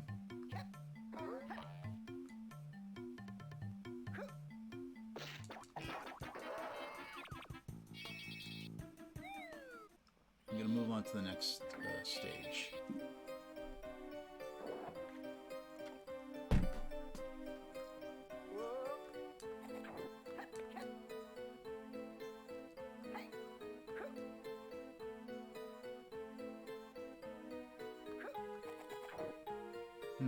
What's this? Swamp of Begoniacs. Alright. I'm glad to see you, Lee. I was wondering where to find Glowbox. Do you think he might have gone to Begoniacs' marshes? Dark Lums love the marshes where it's warm and damp. I reckon that's where you'll find him. If you want... Yes! Okay! Yes! Oh my gosh! I totally forgot. I don't remember anything about this game. Sam the snake will guide you. Okay, Sam, he's not a snake. He's a swamp serpent. Okay, when you see him, he's clearly not a snake. He's very clearly a swamp serpent, but whatever. He's in the game. That's all that matters. Hey, there he is. Oh, look at him. See, look at him. That's not a snake. That is clearly a sea serpent specifically adapted to a swamp environment. Just follow me. Let me get out of your sight. Oh my gosh, it's full. I didn't know it. I didn't know these. I didn't know we're doing a pseudo 3D. Oh my gosh, look at him. He's playing basketball with his own body as the ball. All right. I want to continue. Aw, that was adorable. That game over screen was the cutest part of the game so far. Okay.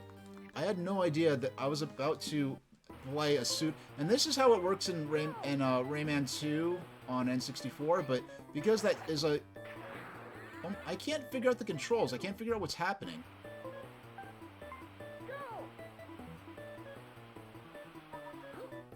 What? I don't get it. I don't understand. I don't understand. Use the A button to avoid the sandbanks. Yeah, so... What is happening? Like, the jump doesn't... The jump doesn't make sense. It's like, it feels like it's warping me elsewhere. Like, what is happening? Okay. Every time you jump, like, the perspective changes in such a weird way. Why do I like this? This game over screen is so, like... I know it's a little... This is like 2002, but this is like so mid-90s right here. This imagery.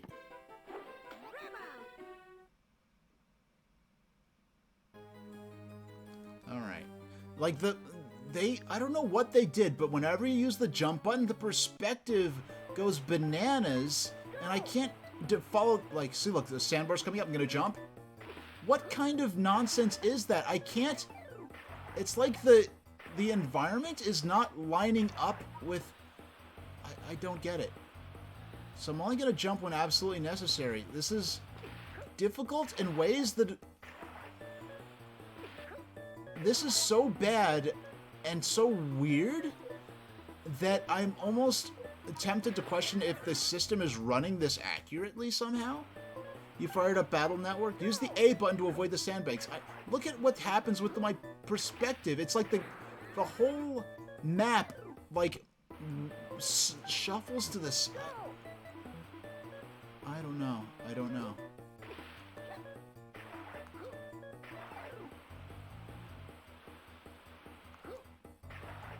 I don't get what's happening with the jumping in this. This, whatever's happening, the Game Boy Advance. I don't get it. Why am I losing health? So.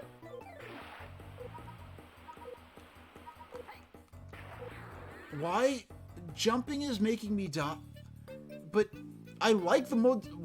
Okay, what is happening when I jump and the camera goes bananas and it feels like it's moving the map and making me hit things I was nowhere near? And it doesn't make sense. Like, I played Mario Kart Super Circuit, I played Konami Crazy Racers, I know the GBA's pseudo 3D mode 7, like the world rotates around your character type gameplay. It's like they didn't program it right. Something weird keeps happening every time. We'll try this one more time. And because I'm not trying to make this a Rayman stream anyway, so if this doesn't go well, you feel like you're on a virtual hallucinogen. Like, this part's fine, but every time I jump, look what why does all that happen? Why is all that necessary? I lost health. What did I even touch? What did I lost more. I can't even tell what I'm making contact with. It's making me lose health. Use the A button to avoid the sandbanks.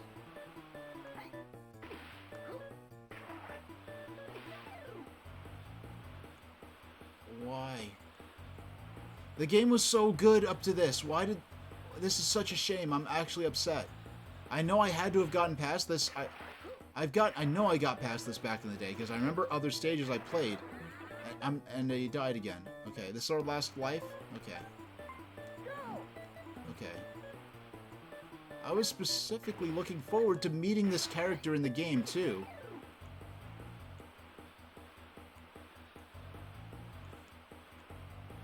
Okay. I'm not going to try to get lumps. I'm going to always... What? What? Alright, we get to look at the funky game over screen one more time. That's a cool game over screen, I gotta say. I just didn't want to see it so many times. I don't feel like I'm bad at the game. I just feel like the game's being funky. Alright. So how about... Here's what we're going to do now. We're going to jump back into... We'll come back to this at some point. We'll figure it out. But we're going to play... I'm going to pop in... Pokemon Ruby and Sapphire. No, Pokemon Pinball. No, I dropped the cartridge. Okay, gotta pin it down and get it. Okay, there we go. Yeah, so we're gonna play Pokemon Ruby, Pokemon Pinball Ruby and Sapphire, or let's just, why don't they just call it Pokemon Pinball Advance? That would have made it a lot simpler. We're gonna play this game for just like another 15 minutes, and then we'll hop into Pokemon Leaf Green, which I'm going to play for the rest of the stream for a good while. So, we'll just drop that right there in the dock.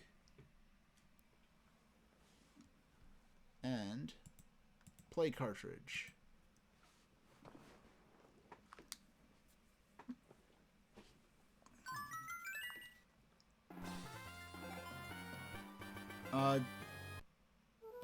We played the Ruby board for us. Let's play on the Sapphire board. I feel like this game needs to be a bit...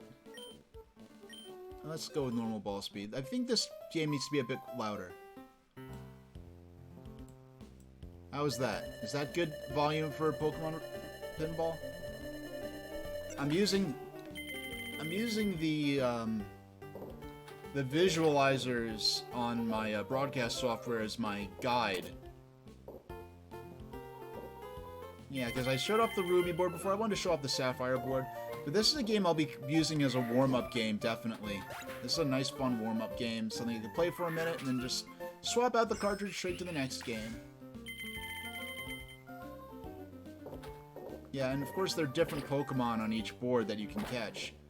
So, the Pokemon Pinball on Game Boy Color also did this, where you're able to play, two different boards to represent Pokemon Red and Green. You know, I just remembered something. The Pokemon Pinball for Ketchum mode, and one of the tables has the original music from the Japanese original version of the Pokemon anime.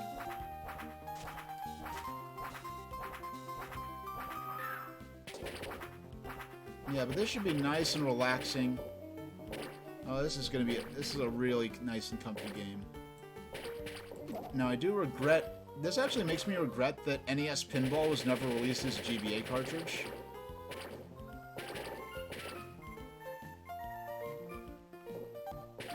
I just considered... Oh, man, I just considered something for the first time. Now, it's possible that that more cores can be developed for this thing by the community, and that will give this the potential to run NES ROMs, in which case I'll be able to have a handheld version of NES Pinball, which would be pretty sweet. Now, a version of NES Pinball I could boot up very easily without having to, no, not NES Pinball. Well, specifically I'm thinking of, well, Versus Pinball. Because Versus Pinball is the version I really like. Like, NES Pinball's alright, but it's Versus Pinball that's really like, yeah, this is... If I could only play one version forever, I would want to be able to play Versus Pinball on the Nintendo Versus system. Which is the arcade... Basically, arcade NES games. I think there was some very slight, like, I think the hardware on... Versus system was like somehow like very, very marginally better than NES. So there were certain, like, Pinball, for instance, had a few enhancements to the audio and stuff that weren't in the NES version. Oh, this music is this is so comfy. Only 11 seconds. 30-second ball saver. Yeah, we'll save up for something better. Yeah, so this really proves that it's not just like, oh, I could only play NES or Versus Pinball. Oh, Catch-a mode, we're after a Pokemon now. Which one? I think that's... I forgot what that guy is called, but I know he's the guy that evolves into Wish Cash, I think?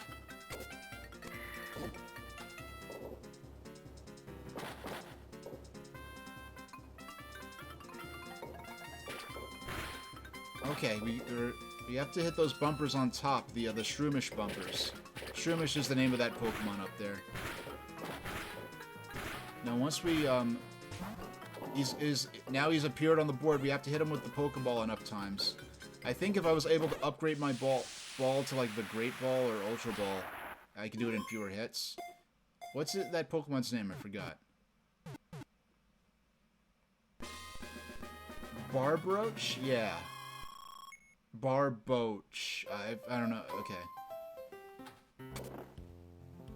Yeah, even... Like, I don't know all the Pokemon's names for even a lot of the older Pokemon, but, like, when I open modern packs of Pokemon cards, sometimes there have been several Pokemon that I've discovered the existence of for the first time in my life by encountering their cards, and it's like, wow, I have no idea what this creature is, and sometimes it's cool. Like, what was it? I knew about Yamper from Pokemon Sword and Shield, but what was the evolved form? Boltund. I learned about Boltund when I got its Pokemon card, and I opened a pack. I'm like, wow, this is an electric canine Pokemon other than Jolteon, which I would appreciate.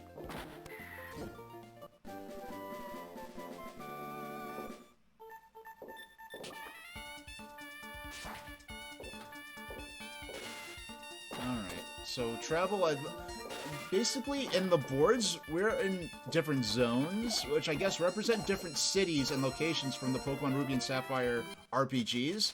And when we travel, we're going to a different part of the world. Oh my gosh, we're in like a desert now?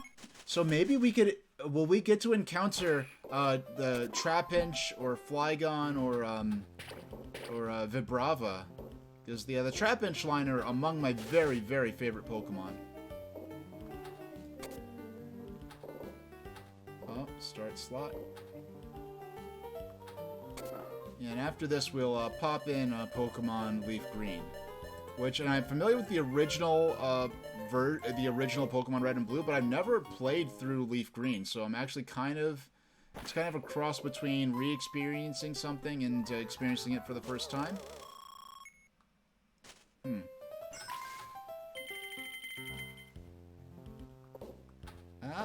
Okay.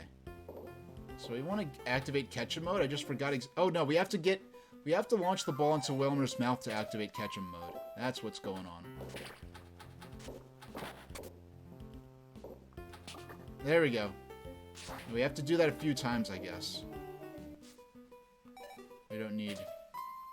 Like, that where it says Mart, it's really distracting because it looks like it says Wart. And I don't know why I would say that. Almost.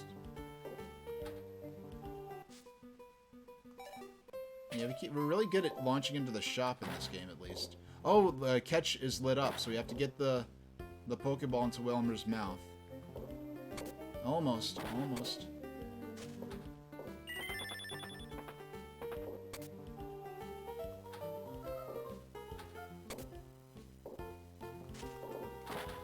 Oh, I was so close. We almost got in there.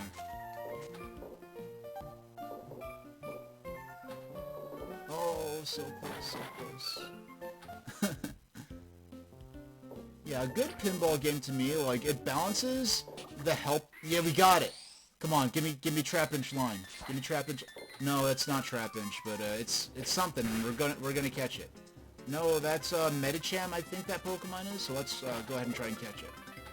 We have to get those. We have to hit the Shroomish targets up top.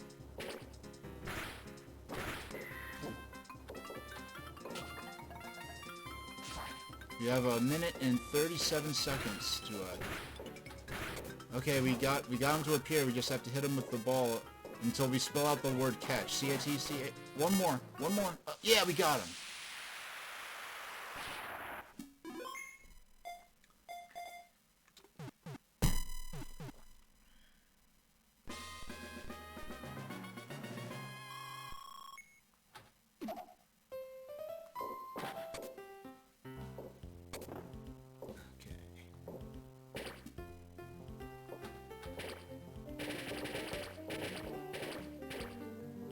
Yeah, and the thing is, because there's so many, there are the more concrete goals in this, involving catching Pokemon and collecting coins to get items to make the game last longer. And because of that, I really don't feel as much of a... I don't care so much about the points that you can earn, whereas in versus Pinball and in NES Pinball, the points are really all they are.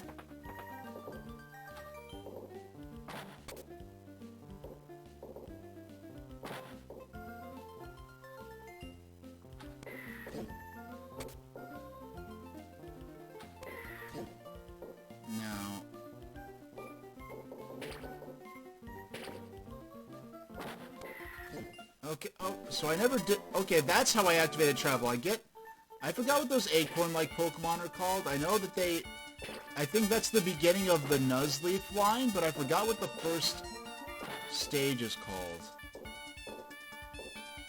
Yeah, I don't have all my Pokemon memorized. I know I'm a bad trainer, but, okay. No... Thank you, Pikachu. Thanks for that ball save there. You're a real bros bro. Okay.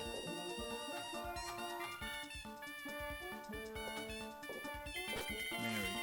I like how I forgot what that thing the ball goes through up there. Is that like that egg? Is that an egg hatching machine? I forgot exactly what that is outside the context of this table, because it's an element that appears somewhere else in Pokemon Ruby and Sapphire that they sort of incorporated into this.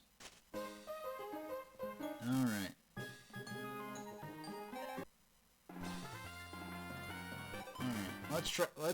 Let's go back to the Ruby board for a minute. Just for the heck of it. We have 5 more minutes, and then we're switching over to Pokemon Leaf Green.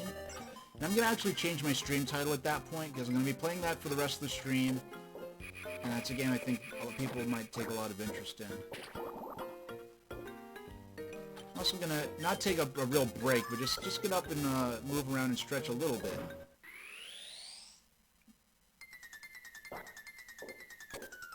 Is that a Quagsire? What is that? I have no idea what's in that that mystery window there. So let's hit those bumpers up there. And I forgot what the Pokemon are called in those bumpers.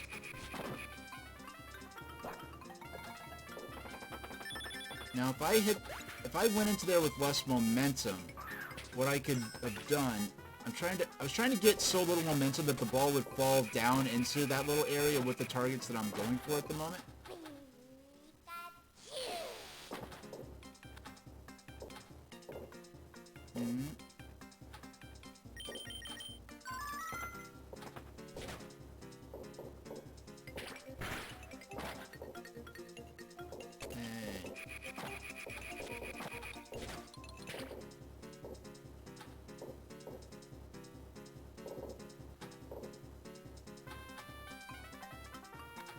Oh, I think that's Grimer.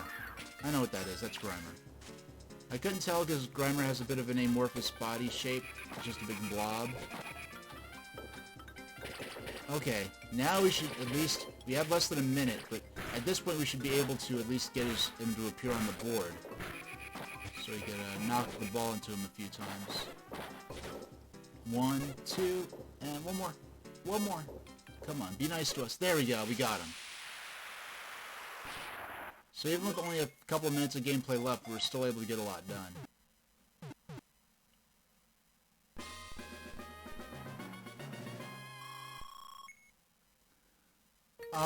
Hold on. Sean Hannity has fled the country seeking asylum in Ecuador. Yeah, well, that's something that happened. Yeah, I don't want to go too deep into that, because people like him tend to... Sometimes they get people animated in ways that don't make for good atmosphere on the stream. But yeah, that's certainly not something I expected to hear about today. I'll have to look into that a little later.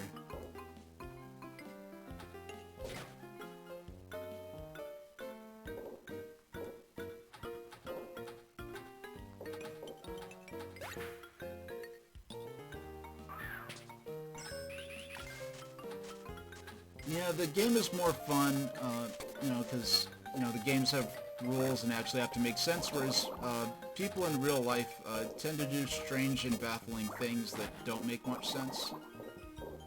But I'm surprised. I didn't think I'd be able to catch a Pokemon with only, like, with the 2 or 3 minutes we had left in this session. So so in a little minute, well, in 26 seconds now, we're going to switch over to Pokemon Ruby and Sapphire.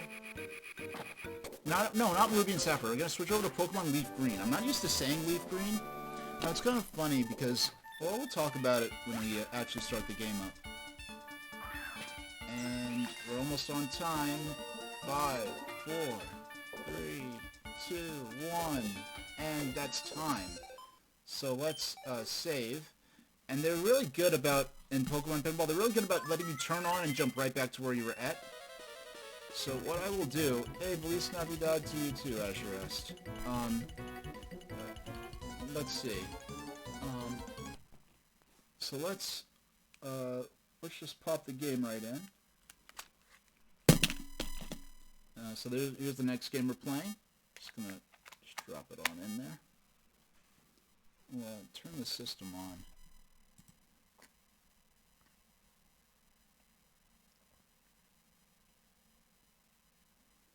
Actually, I'm gonna set this timer for what? Okay.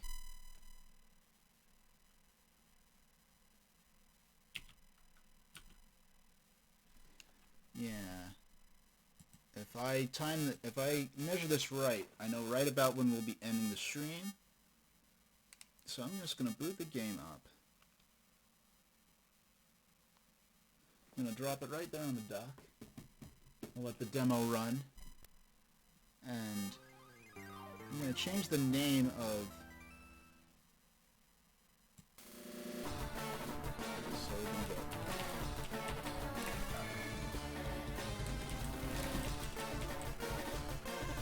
on leaf green. There we go. So let's...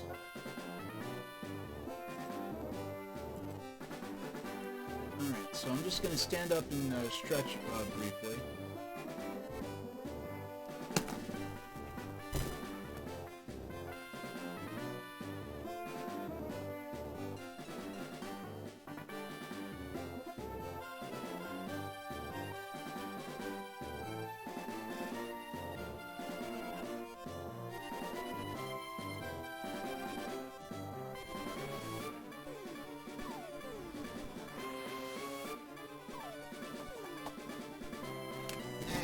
Back. Okay, so you updated the stream title.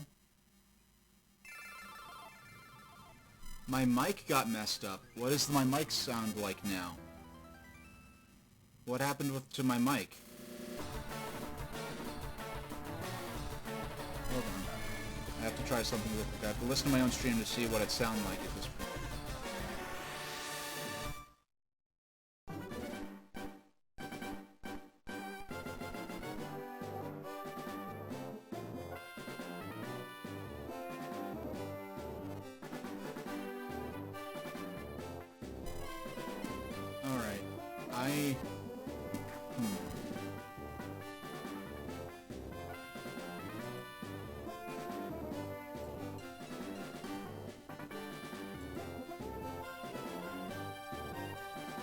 Yeah, I can tell it's... Okay, I'm gonna have to try something real quick.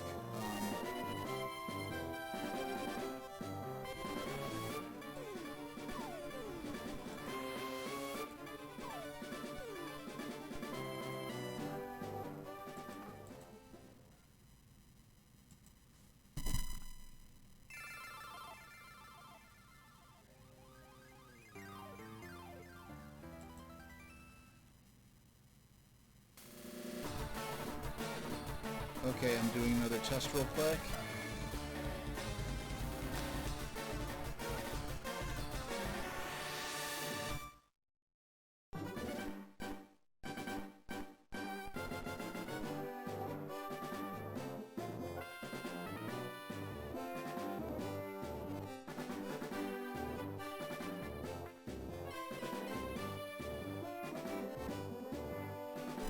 Alright, next I'm going to try unplugging and replugging in the microphone.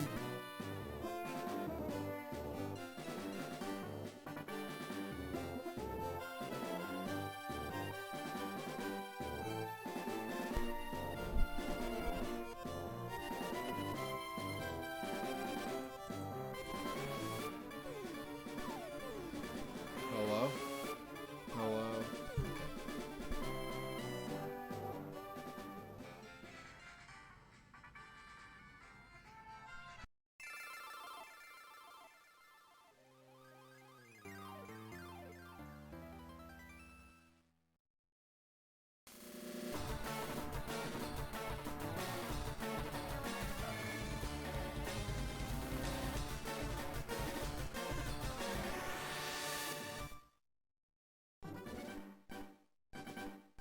Yeah, alright, so the microphone apparently sounds good now, and I tested it myself.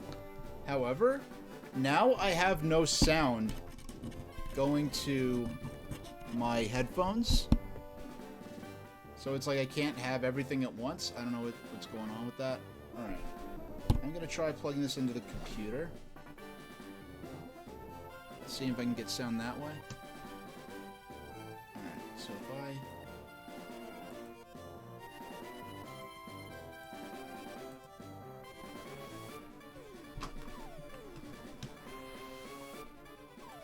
Open sound settings.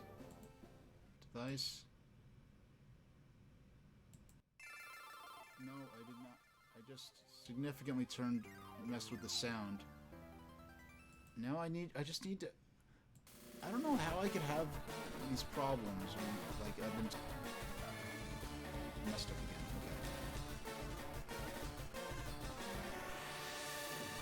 Why does it want to output to... The only options it's giving me are to either output output to the headphones on the microphone.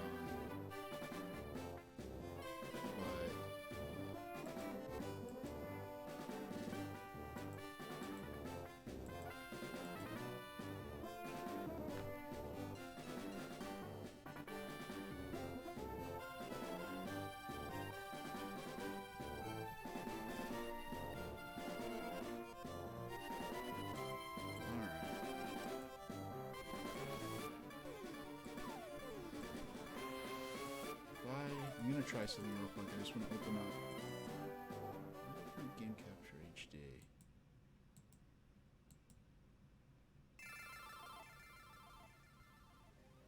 All right.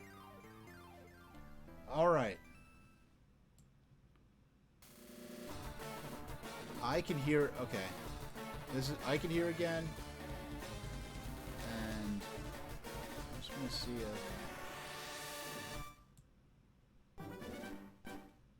I mess with this. This isn't... Okay, so I can adjust... Alright, something was wrong with my broadcast software, but I fixed it just by opening up my standalone software for the game. Alright, so excuse me. Thanks everyone for joining me. I just need to test to make sure that everything sounds as good as I'm supposed to, that the sound's balanced vaguely.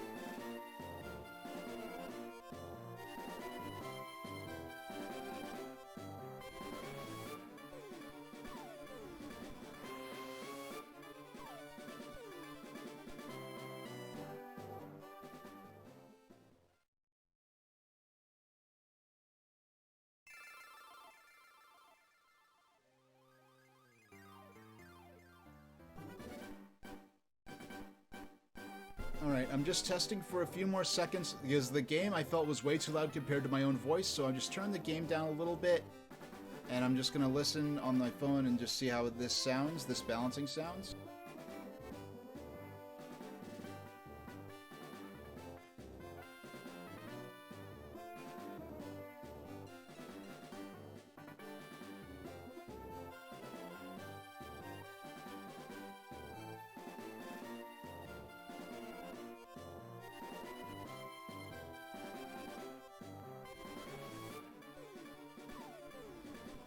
Alright, we're good. Alright, sorry everybody. So I'm just gonna turn down my mic very slightly. And that should do it. And we're gonna get rid of next game in. Yep, because we're gonna end. Alright, so thanks for everyone who's stuck with me. I don't know what happens, why my mic did that. And then it didn't want to give me... You know what? I realized what the solution is. I'm going to run Game Capture HD in the background whenever I'm streaming to use as my audio out to my personal headphones, because the Streamlabs desktop or Streamlabs OBS itself has been really finicky about how to putting through the audio through my microphone, because my microphone has a headphone jack that I can hear the computer's own audio through. All right, so let's get started. Wow, I've already put 11 hours and 51 minutes into this game. Now what this is, if you're not familiar, this is a remake made in 2004, which is kind of wild to me, because I think of Pokemon Leaf Green and Fire Red as being like, much earlier in the GBA's lifespan. I did not have these games at the time they came out. This game came out, I mean, Metroid Zero Mission came out in 2004 as well. They came out probably... possibly even after. This came out probably before these games, and I just never played them. I just never had any particular desire to play the remakes. So I didn't get these till 20... Oh, I forgot. They do these background like previously on Pokemon Leaf Green. They do this replay of the stuff that I was doing in my last playthrough.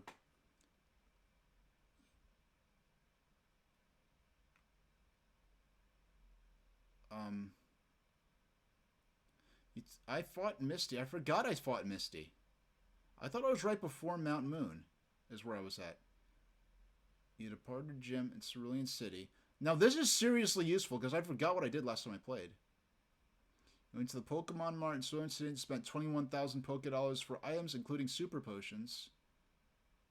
They never brought this feature back. Do you know about rare candy? They don't sell it in shops. I think it makes Pokemon grow very quickly all of a sudden. Yeah, this game remembers all this stuff, because I haven't turned this game on in years. And Red saved the game at this point in Route 5. Alright. Now, I think... I'm going to turn... Alright, so let's see what... Oh, wow, I forgot! Okay, the shoulder buttons... Wait. Yeah, it brings up this help menu. What should I do in this situation? What should I be doing? What are the basics of my adventure? I can't find the person I want. This feature honestly should have been in every Pokemon game after this. It's like they made a mode specifically for, like, okay, my kid is playing this Pokemon game, but he could barely read, and I'm just a clueless parent. I don't know what Pokemon's all about, and I barely play video games. Like, how could I help my kid play this game?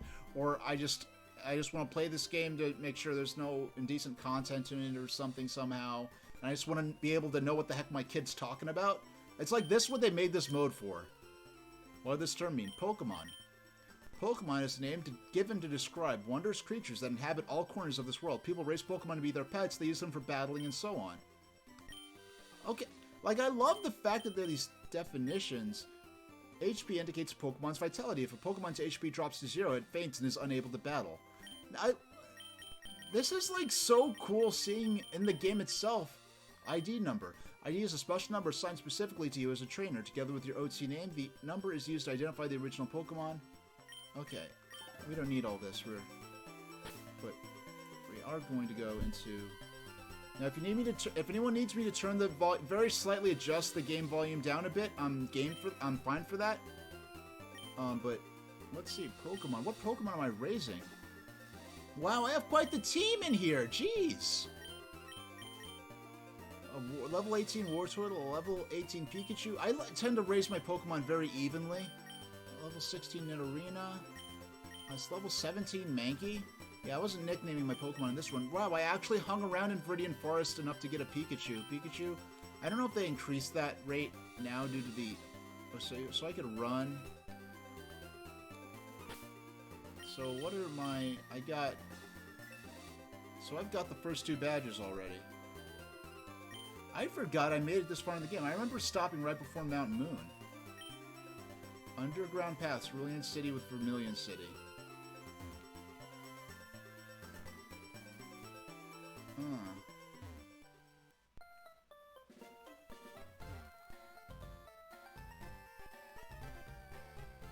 I don't know, I keep feeling like I want to turn the sound up. This is a lineup of these aren't Pokemon back when I first played the original version of this game, which I am going to play in the not too distant future, I played using, I don't think I raised any of these Pokemon in the original. When I first played this game, I didn't even have Pikachu. Pikachu wasn't very easy to get in the original version of the game, actually. Wartortle, I chose, Wartortle, take a look at Wartortle here. Wartortle is the evolved form of Squirtle, which is one of the 3 Pokemon you can start with. Squirtle's a water-type Pokemon. Charmander is a fire-type Pokemon who basically turns into a big dragon. No, Charmander's a sort of a little fire-themed lizard who turns into a big dragon. Wartortle is a little water-type turtle that turns into a huge turtle with water cannons mounted to his back. And the 3rd Pokemon is Bulbasaur, who's kind of a little turtle-like guy, frog-type thing with a bulb on his back, like a flower that blossoms as it evolves, and it turns into a big, huge dude with a big flower that could shoot poison spores and stuff like that. Now, let's look in here. Oh yeah, this family was robbed by Team Rocket. No, I'm very... excuse me, I want to make sure my balancing is right, because the music in this game is very important to me, so excuse me for a moment.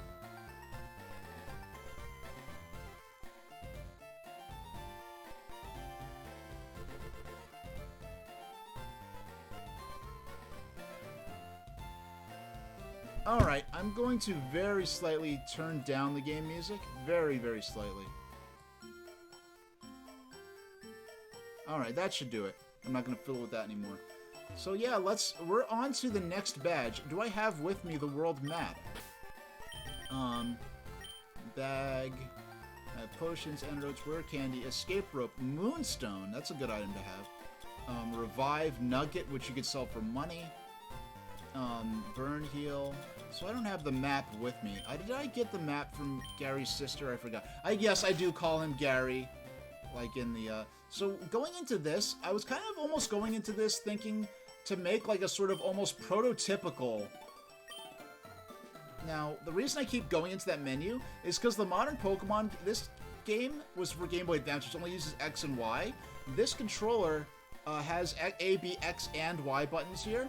And so, in the modern Pokemon games, you press X to go into your menu, I believe.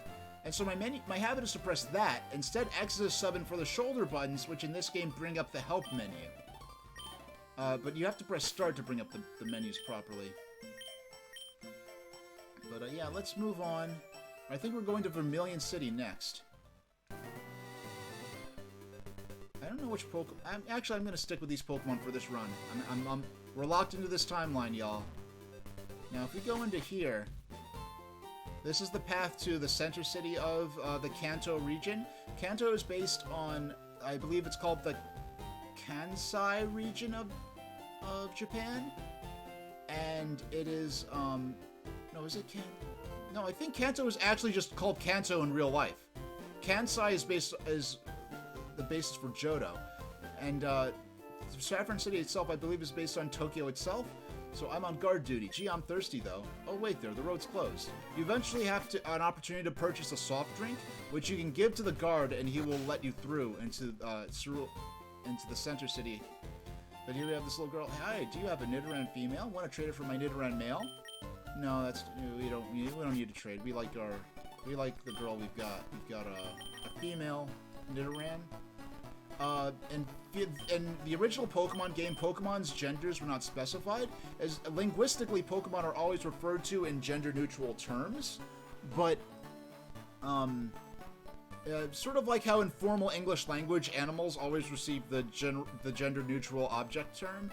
But here, it's the same, but as far as a gameplay mechanic, their genders are specified for many species. There's some Pokemon that are maybe more machine-like, or might be like a worm or something like that, that would be like asexual or hermaphroditic in real life, so those don't have specified genders sometimes. But they sort of experimented this in the first Pokemon game by having a Nidoran male and female be counted as separate species in the Pokedex. Now listen to this tune here. I really believe this is... I swear this is based on... well, actually, we'll even go back into... We'll do this. We'll go back in and listen to this. You see my Susanna sing Polly while I do it all day.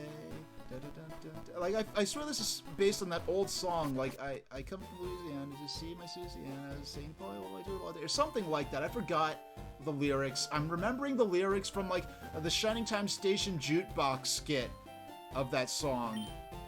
People often lose things in the darkness of the underground path. Underground path, so Vermilion City to Vermilion City. So let's 16. Let's do some random battles to build up our team a bit. Oh my gosh, it's a Meowth! Oh, we gotta catch him. We gotta. No, we don't need. Oh my goodness. And like, I'm having some feels right now because I never got to... I had Pokemon Red and Meowth wasn't available in Pokemon Red. And I never had anyone I could trade for it, one. I had Pikachu, Mankey. Yeah, we're not raising a Meowth this time. Maybe next time. Yeah, we're gonna beat up this poor little Meowth. In fact, I'm gonna do a shout out for Kira, who does most of the art that you see on my break screens here. One of her favorite Pokemon of all time is Meowth. So just want to give her another shout out right there. And we're and Nidorina is right at the verge of leveling up again, so.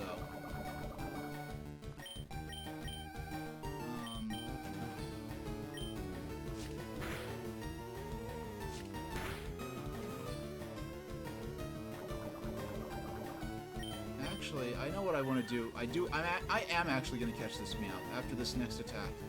I'm going to throw a Pokeball. So we've weakened them and they're poisoned. Oh no, please don't. No, they got knocked out by the poison at the last second. Yeah, you have to get their health down low. If they have a status condition, that helps, and that's the moment when you throw the Pokeball. But at least Nidorina leveled up a little bit, which is nice. So we're going to grind a tiny bit here. And here we have a wild Pidgey.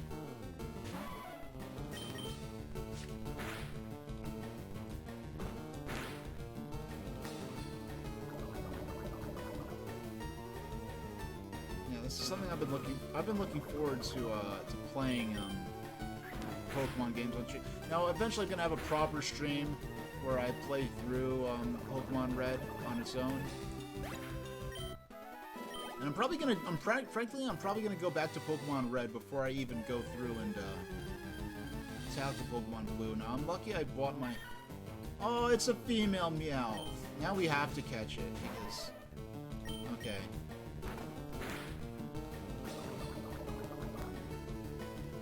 And, it's likely... It's not especially... Yeah, actually... We're gonna go ahead and get hurt by poison. We'll attack one more time, and then we start throwing Pokeballs. Alright. You gotta do this fast. Oh, no, we're not trying to... Okay. Bag. We gotta get our key items. Pokeballs. We have 6 of those. And we're gonna throw one.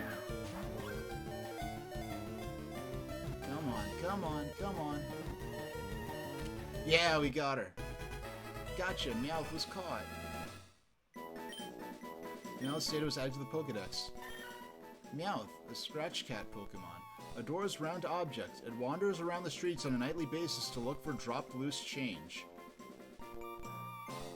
And on Meowth's forehead is an antique Japanese coin, which kind of resembled the large of metal. Oh, yes, we give. We gotta give. There's only one.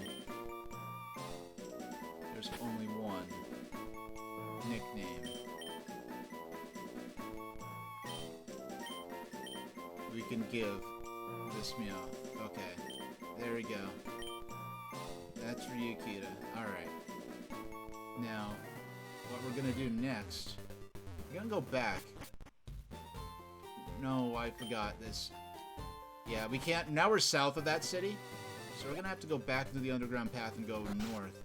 Now, unfortunately, it's not until later games in the series that your Pokemon earns experience points even if you catch the Pokemon, because in these earlier Pokemon games, you'd only get experience points if you defeated the Pokemon, and catching a Pokemon did not count as a defeat, which was really discouraging, frankly, because I just did all that battling, and we didn't even get any more. But here's what I want to do. Let's go up here. Actually, first, we might as well go into the Pokemon Center up here. Actually, we could jump over this ledge. And go down to the Pokemon Center.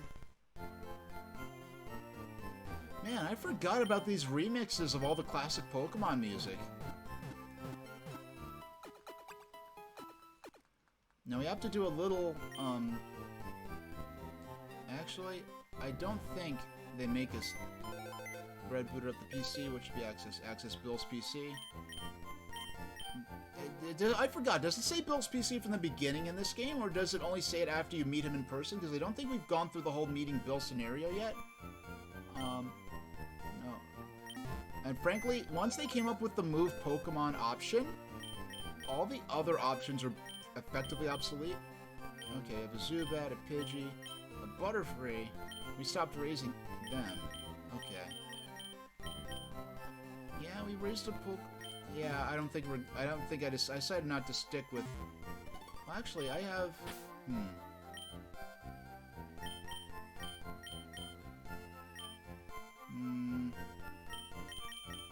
Yeah, what I'm gonna do... I forgot whether or not... Well, here we can look at the map of the Kanto region. When we were playing this game, at least in North America, they did not highlight that. They did not explain that this was a region called Kanto. This was just the map. We didn't learn about the name of Kanto until Pokemon Gold came out, and you could move between the Kanto and Johto regions. And at that point, there was a reason to name this as the Johto region because... I mean, as the Kanto region, because there's a reason to differentiate between the two. But we're gonna move Pokemon. We're just gonna move... Actually, let's do something. There's something cool we could do. Let's move you to move to... Yeah, I'll swap you out with... Oh, yeah! Actually, no. Yeah, we're gonna keep you right there. I was gonna just evolve them for the heck of it, but then I realized I have Nidorina. Nidorina evolves with the Moonstone. We're eventually going to use that Moonstone to evolve Nidorina into Nidoqueen, or our ultimate form. But for now, we're gonna drop Meowth into the party, replacing with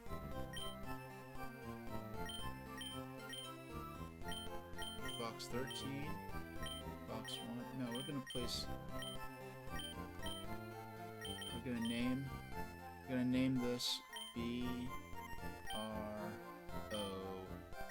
There we go. So those are the Pokemon we actually are playing with, and we'll return to, and I'll go back to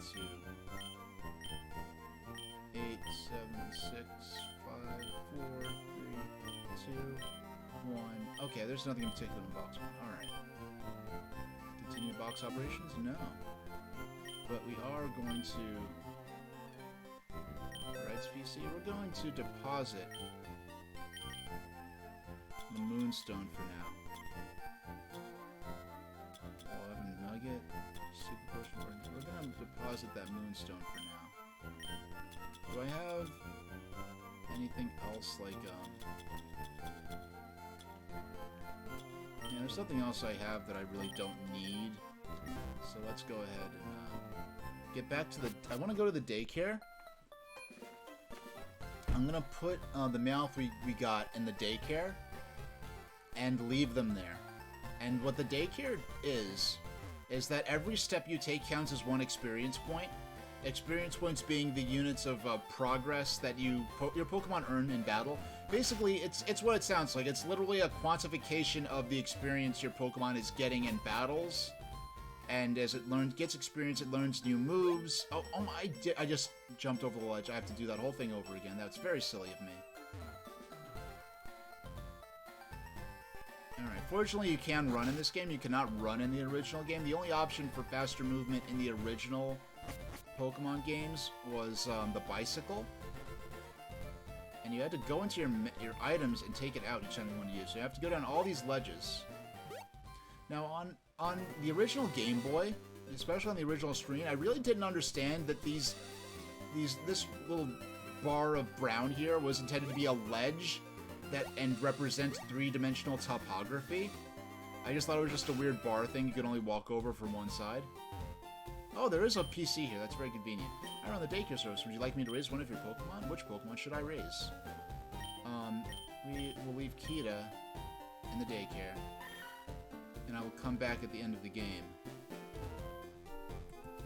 to see how she's doing. So as we walk around, we're gonna go ahead and withdraw our Nidorina. But we are going to... Let's use the rare candy. Where is that? Where is that rare candy? We had it in here. I thought I saw a rare candy in here. Rare candy, here we go. We'll use that on... I'll use it on Nidorina. Just get her straight to level 18. And when all my characters are at level 18, then we'll progress. Actually, no, I probably should have used that on Beedrill because he's only at level 16. Once you use them with Poison Spring, those 4 moves. Poison Spring. moves does she already have? Double kick, 30, 15. May poison the foe. May lower attack, 40, 15. I have a feeling she's gonna... I don't know offhand. I have a feeling she's gonna learn some better moves, so I'm not gonna have her learn that. And by the way, I'm sure I might have just horrified someone, but I'm not a... as you can see, I'm not exactly a... well, not as you can see. You can't tell by looking at someone, but... I'm not a hardcore... strategic, competitive Pokemon player.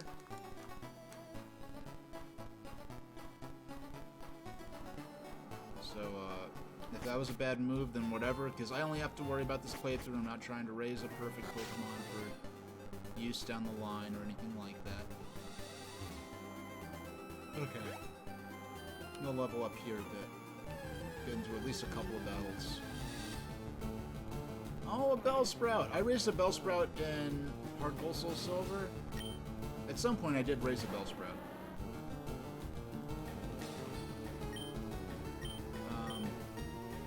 Yeah, Fury attack. Oh, and of course he missed.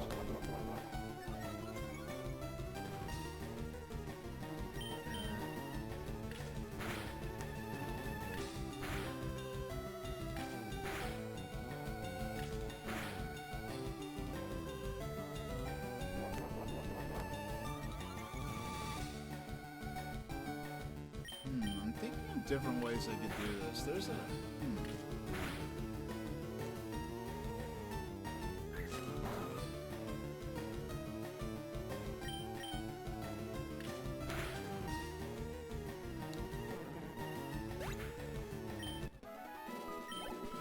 Oh wow, we're almost up to level 17 already, so...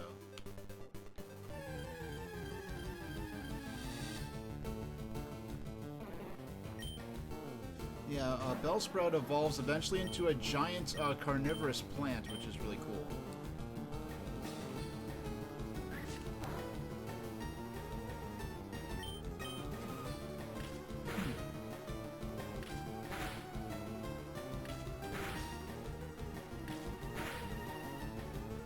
Hit 4 times.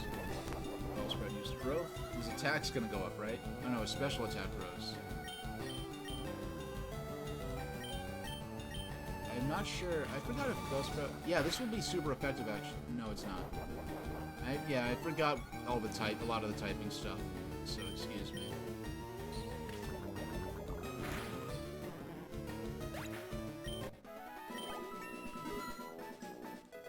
Bellsprout, the Beedrill grew to level 17.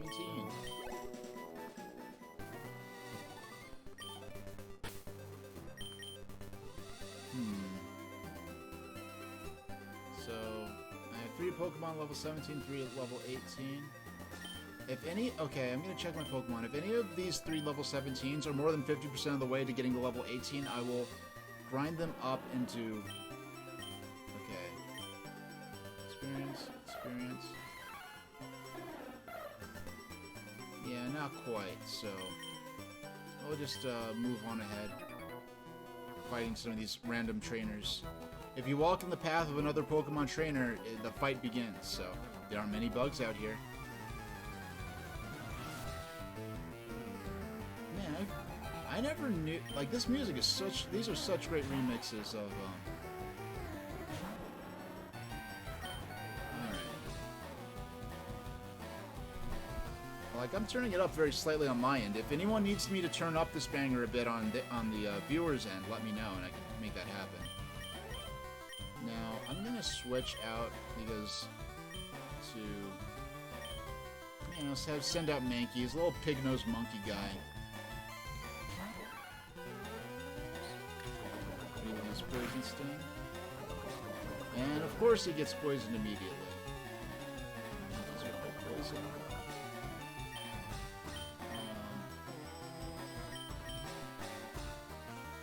Mankey's attack missed. Nope.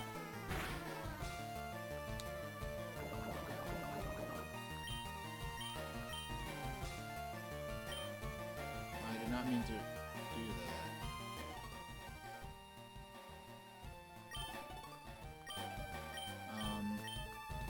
I forgot there's a button that explained what the moves did.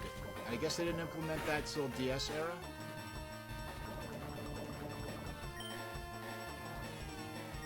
Why is this going so unwell? There we go.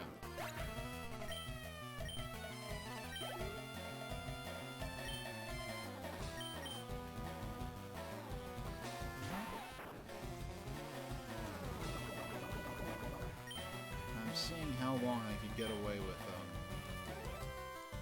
yeah, this move doesn't have especially high accuracy, it seems.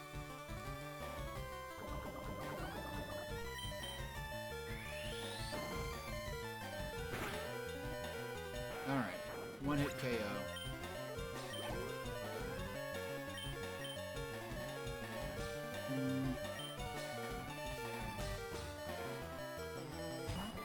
Now if I can get... Oh no. No, he's knocked out.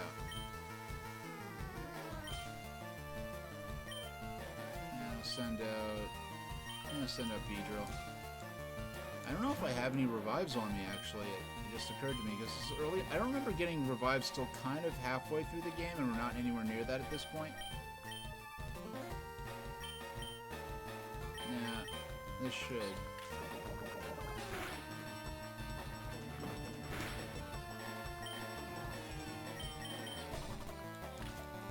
Now this is... Okay, we're getting a few hits in, at least 2. Okay.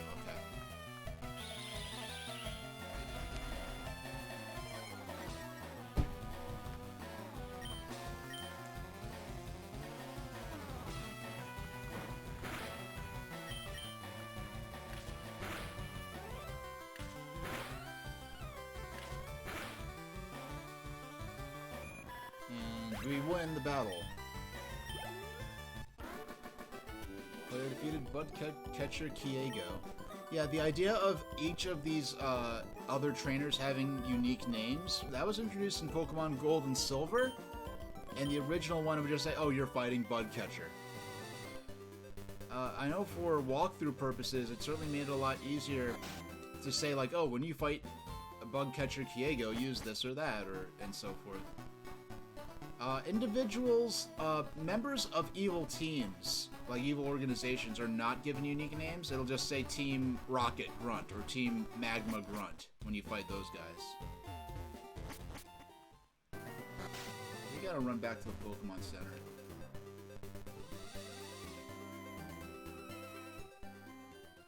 And we seriously do not have a lot of money right now. We have... Oh, excuse me. We've got... What do we've got? No, I have to go to my character name, yeah. Yeah, we've got... Oh, excuse me, we have 232 Poke Yen, I guess, now. The currency is sort of based on yen, so out of context, it makes it look like something costs $200. Actually, it's more like $2.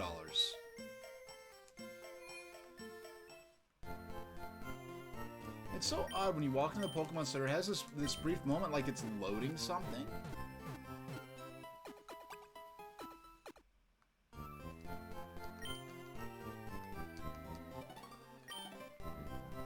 You know what I'm gonna do? I'm gonna go, so controllers,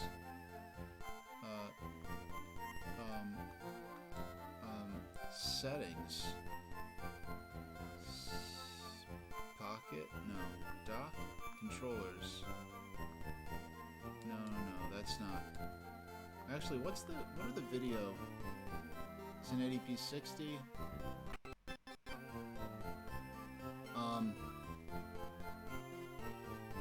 yeah, I probably shouldn't have done that while I was live. Hold on.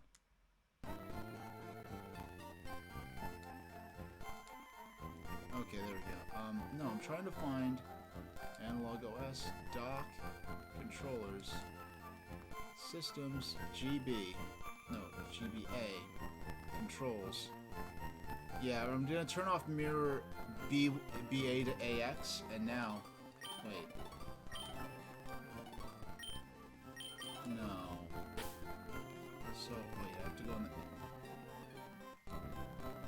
Controllers, Settings, systems, GBA, controls.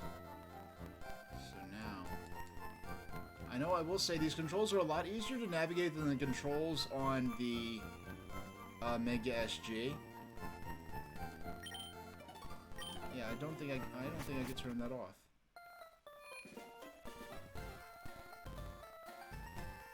So I have, let's look at the Pokemon I've got. Okay.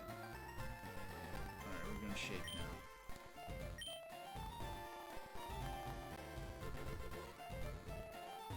Now I keep forgetting the way out. Like I'm familiar with this game, but I have not played it in so long, and the version I'm more familiar is a slightly different. Well, it's the original 8-bit version. This is the 32-bit GBA version. So. No, see, look, I did that before. I keep forgetting. Oh my goodness, it's making it look like I never played this game before in my life. Wait a second, I just thought of something. Oh, you know what? I just thought, like, where's my copy of Pokemon Red? Then I remembered, yeah, my copy of Pokemon Red is sitting in my Game Boy Pocket, which is in storage several hundred miles away. So next time I go to that old region where I used to live, where my storage unit still is, I'm gonna have to go in there, make sure I bring that back with me, because I'm gradually shuttling things back over to where I live nowadays. Now, we do not jump over the ledge. Yes, okay, we did it. We passed the test. Let's run through the grass. Any battles we do, we'll fight them. No battles this time.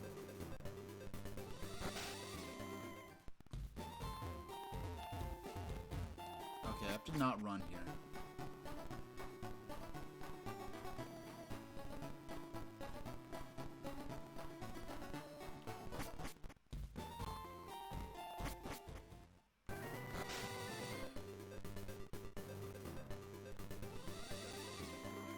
Alright, we'll fight a couple of, let's fight... We'll fight with the Pokemon we're leveling up. We'll fight with them until they're all knocked out. And we'll go back and heal them, then we'll move forward with fighting the trainer battles.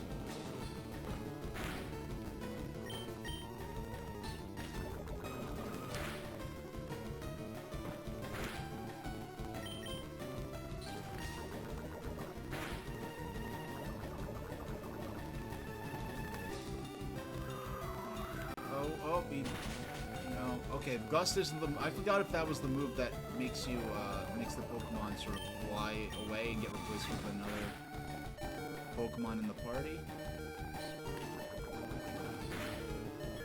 There we go. Yeah, Bug against Flying is not the best matchup possible.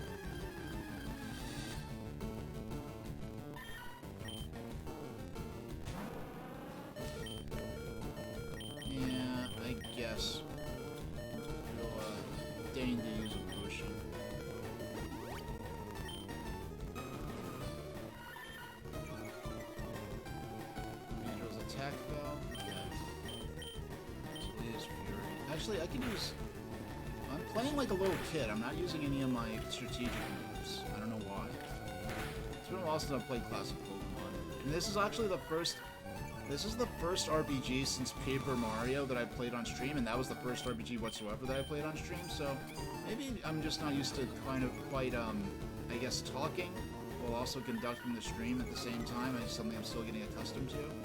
And I guess maybe this is why I wanted to do this now, because I don't care too much about this game, and I just want to sort of get warmed up so that when I do the original Pokemon, it's more, I'm more ready for it, I guess. So we'll use Focus Energy just once.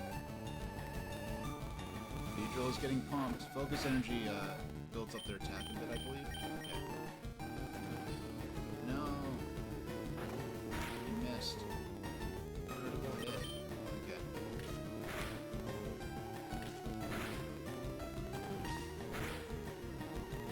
Hit 3 times.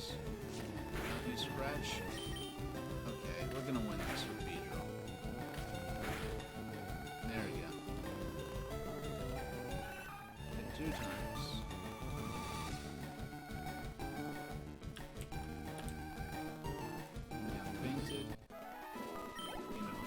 experience points. Alright. So let's see.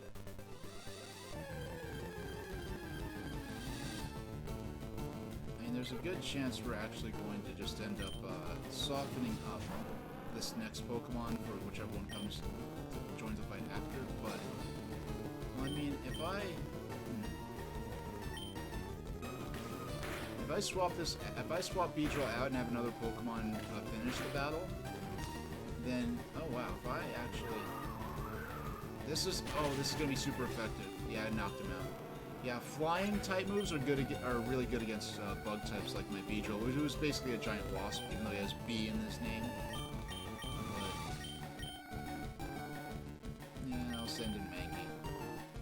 Now, flying type moves are also good against fighting, when Mankey, I believe, is normal fighting, or at least his evolution, I believe, becomes fighting, if not normal fighting. But Mega Punch and Mega Kick, I just realized those are both normal type moves. I would sort of expect those to be fighting type moves.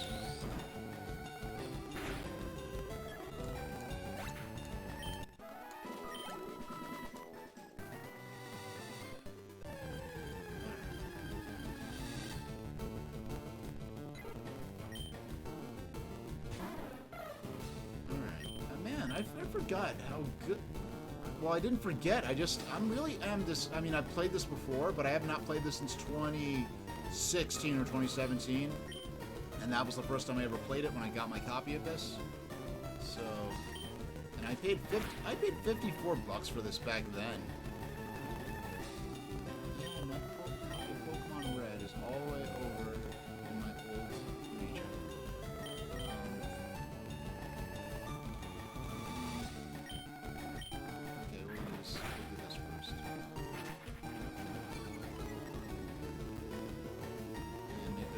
Go down a bit. Now we'll attack. Now it's kind of unfortunate how the Spearow line kind of has this reputation, like a lot of Pokemon, their perception, how they're dealt with, how they're perceived by fans, is often significantly impacted by however they were depicted in the first episode of the Pokemon anime that they appeared in. And Spearow and Fearow have this reputation of just being like evil Pokemon, just because a flock of Spearow attack Ash and Pikachu in like the first episode, I think.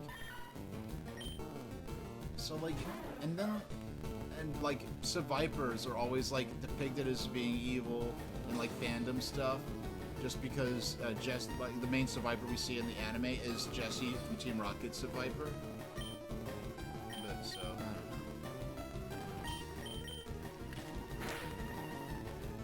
If I was still neck deep in Pokemon fandom stuff, I'd write fanfic about like a nice Viper that helps other Pokemon, stuff like that.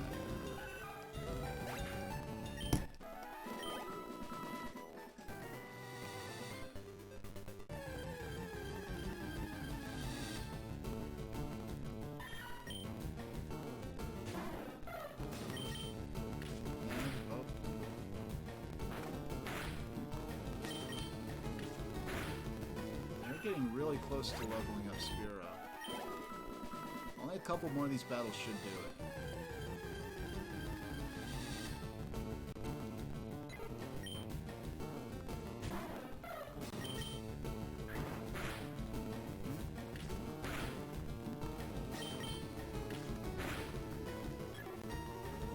Yeah, the battle after this one. No, I actually might take 2 more battles. It'll take 1 or 2 more battles. Oh, this is gonna be a cinch. This might be a one-hit KO. No, I don't have any. Yeah, let's use that. Oh, almost one-hit KO.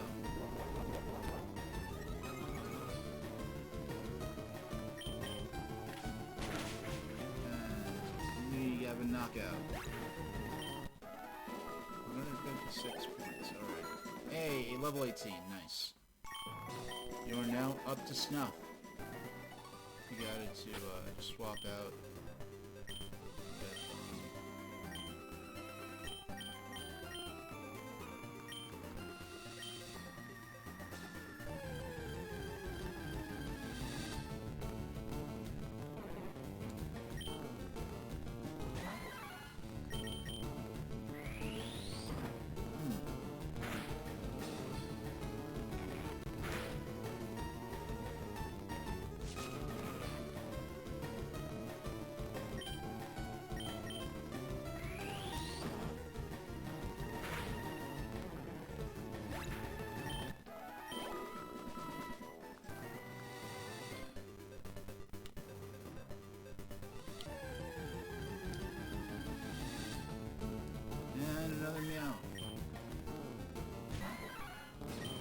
almost have Mankey up to level 18. One hit KO. Oh, are you gonna tease us? One more battle away. Okay, this'll do it. We'll run back. I don't think I have any revives, and even if I did, it would be efficient in terms of potions to try to sneak by without using healing them fully anyway. Level 18 Mankey. Alright, let's run back to Cerulean City. So right now we're running underneath, we're running straight beneath the, what is it called? I keep forgetting its name. Fuchsia City? No, not Fuchsia City. Yeah. This. Hold on. I don't have the map. No, Fuchsia City. No, Fuchsia City's in the south. That's where Koga's at, the ninja-themed Pokemon leader.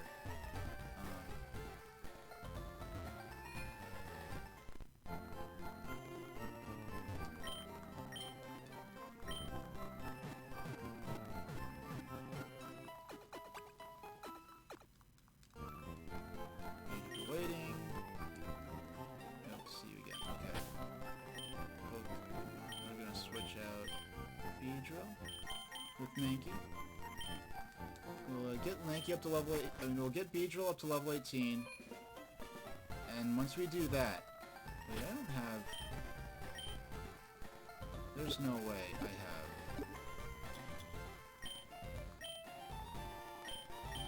I don't have. Alright, I didn't think so. I'm like, yeah, I didn't do the whole cut storyline yet, so. I definitely didn't do the whole Saint Anne thing.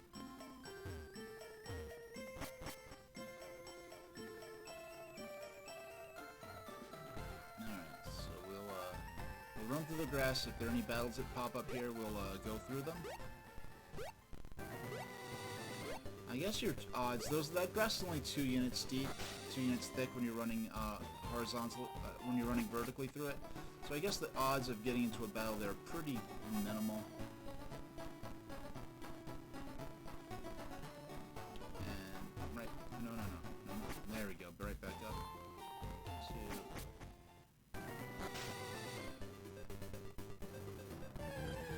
Now, you don't actually have to grind like I do to get all your Pokemon up to the same level. That's just how that's tended to be my approach with this particular game.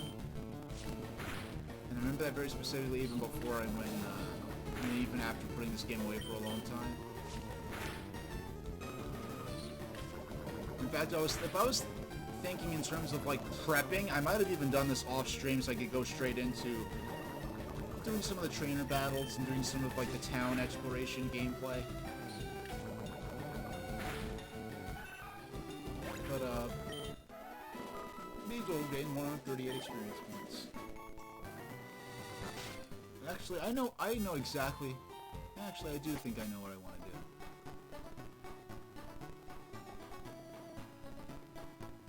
I know what I'll do. This will be interesting. Okay.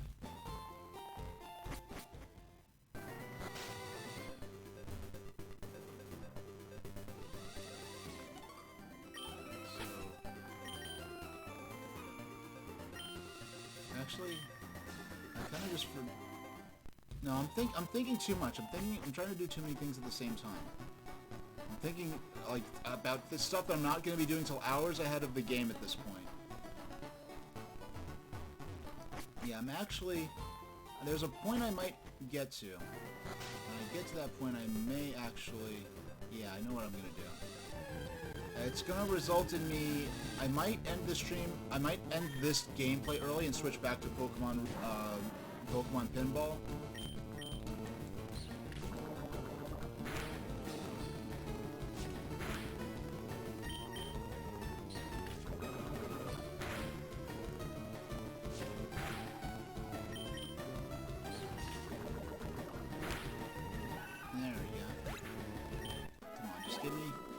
I just need you to last Beedrill a couple more battles. And at that point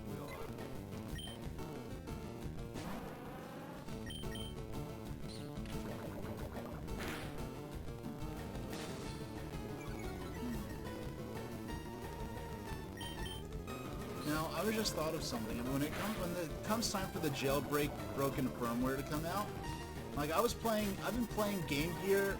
No, I played Master System games and SG-1000 games using my jailbroken Mega SG off the SD card. But those games don't have a save battery. I wonder like games. I can't think of many Genesis games that even use the save battery. I feel like there are rather few compared to Super Nintendo games that use the save battery. Oh, doggone. Doggone.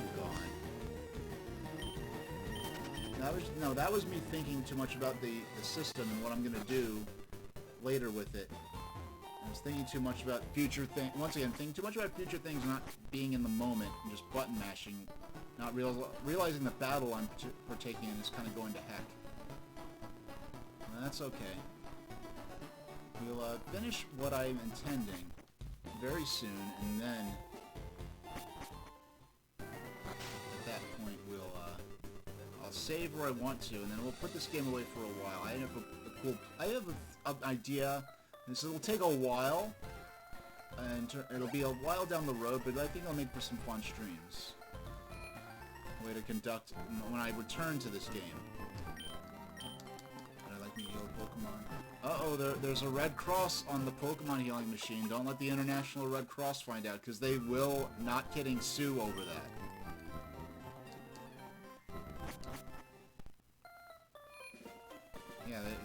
They will sue for trademark infringement over the Red Cross being in a video game on like a first aid kit or a hospital or something like that.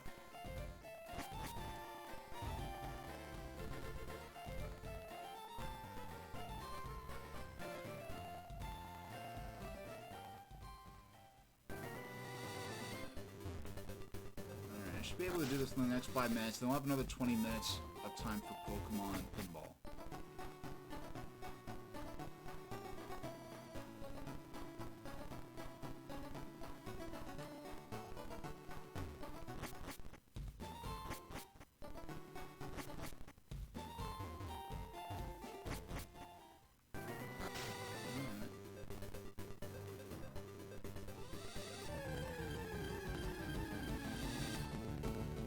Another Bellsprout. Alright, let's make it quick. We'll use Poison Sting, that'll be super effective. We may be able to one-hit KO him. No, not at all. Oh wait, it isn't. I forgot if... No, excuse me. Wait, Bellsprouts? Is he grass and poison? I don't remember anything like that, if that's true. Now, I believe if I was playing the other version of this game, Fire Red, these would be Oddishes instead of Bellsprouts.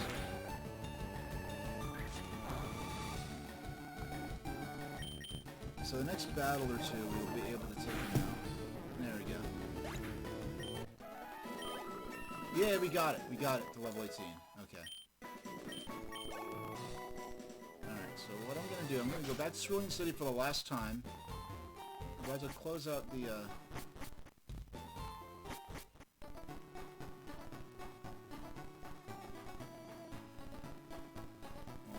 out. I just want to go to the store, do a little shopping. So I didn't really get to do as much of like the town exploration sort of sections of gameplay. For those who maybe have not seen much of these, there are people who might have heard about these games for years and heard people talk all about them and the world and the characters and the lore, but never actually saw much of how the game itself is like when it's played. So that's something that's been of particular interest to me in terms of doing these kinds of streams.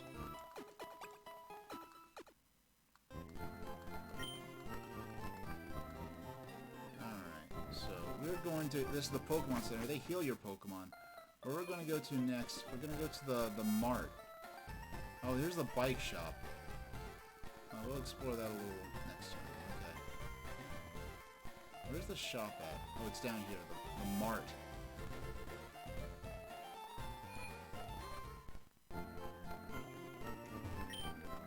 Hi there, may I help you? Yes, we're gonna buy... Oh man, we can't... We have to sell this gold nugget for sure. We're selling this gold nugget because we have no money otherwise. We're gonna sell. We have the SS ticket already. Ticket required for selling the scene and it's drawing of a ship on it. Okay. We want to sell. No, that's key. So we already have the SS ticket. Alright, so we definitely did the bill scenario already. Okay. So we're gonna sell the nugget.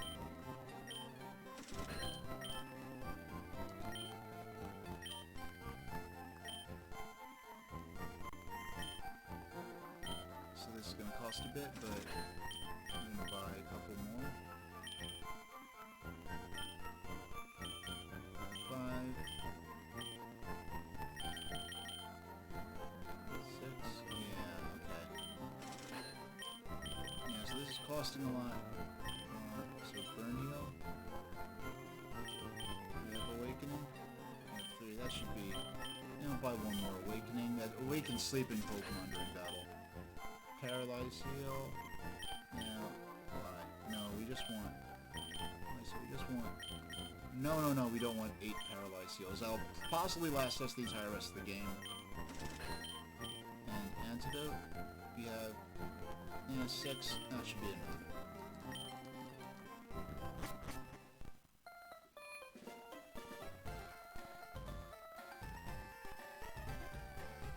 Alright, so let's...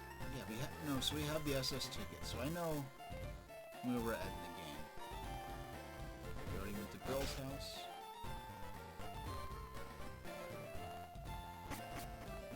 So let's go. We can't cut down trees yet. I know. Okay, we're gonna save right here. This is where we're gonna save.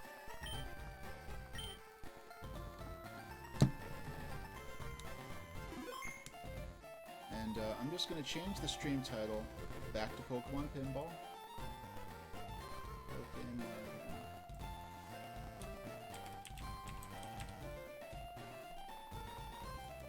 There we go. Hold on, I have to do a little quick math.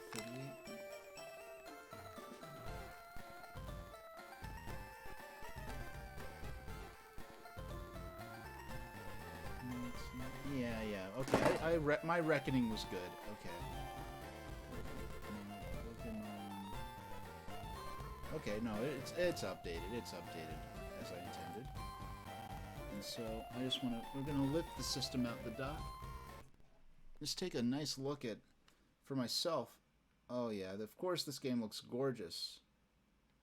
I swear, this is gonna sound weird, but it's almost like this game has a bit of depth, physical depth. I feel like almost like I'm looking at a 3DS screen, like the shading effects they use to distinguish the foreground from the background and stuff like that. It really pops with with the screen. But we're just going to I'm gonna shut that down. I'm gonna swap over to our VIP of the stream, a new regular, a new favorite, Pokemon Pinball, Ruby and Sapphire. I'm just gonna pop it right back in there, and there we go. For another, we'll close out the stream with this. Okay. Now let's see what the volume difference is going to be like. Is the volume going to be crazy loud or something?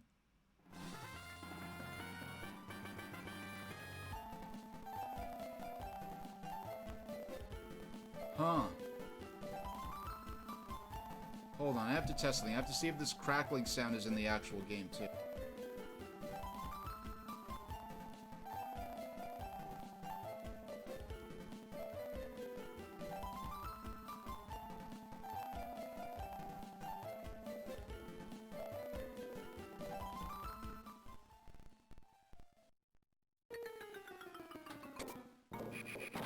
Alright, that crackling was in the game itself. Alright. I'm going to remove and reinsert the game. Actually, no, excuse me. I took the cartridge out. I'm going to clean it with alcohol real quick. I'll be right back. I'll play Rayman in the future, for sure. I'll be right back.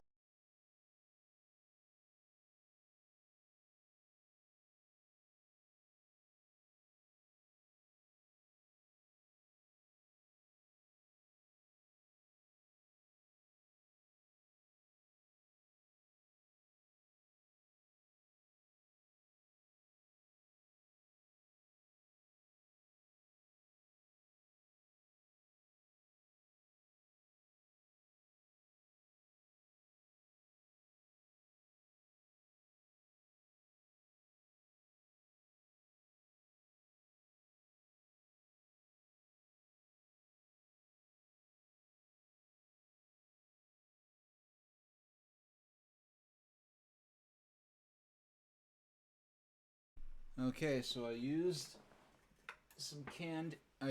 some alcohol on a Q-tip to clean the connectors. Then I used the other end to dry it. And next, we're going to use some canned air. So we're going to cast all our protective enchantments on this cartridge. I guess I might as well, even though I'll blow some on the system too. Even though I don't know why that would be dirty. Because I've cleaned every game I've inserted into this thing. But you know, the next, I don't know if I'll go to Rayman 3. I think I'd like to play, I'll see if the original Rayman is up on Steam or something like that. Yeah, because I'd like to play, now that you've seen the Rayman 3 on Game Boy Advance, I'd like to demonstrate the original game. Because I've never played, like, the PlayStation or Jaguar version of that game before. Alright, please work. Come on, fingers crossed. Please behave in terms of the audio. Come on. It doesn't sound good. Oh no.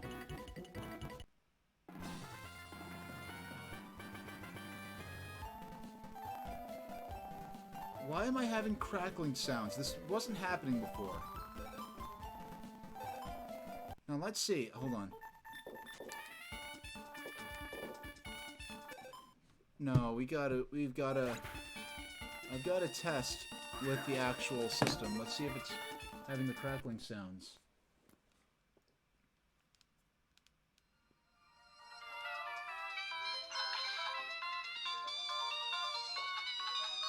It sounds fine.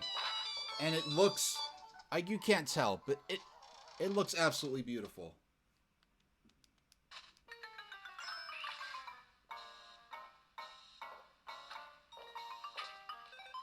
Alright, because there have been times when I plug it in the dock and it sounds bad coming out of the game, and it sounds bad for the viewers. Then there are times when I'll lift it off the dock and it will sound... Yeah, there might be... I don't know, because it's like, because before I didn't have these problems with this game. And now I'm having these... You know what? And I still haven't... I don't actually have an SD card to do the firmware updates with. No, it's been inconsistent. It's been relative. Let's try it again. Let's see if we get the sound problems. Let's see if we try it now.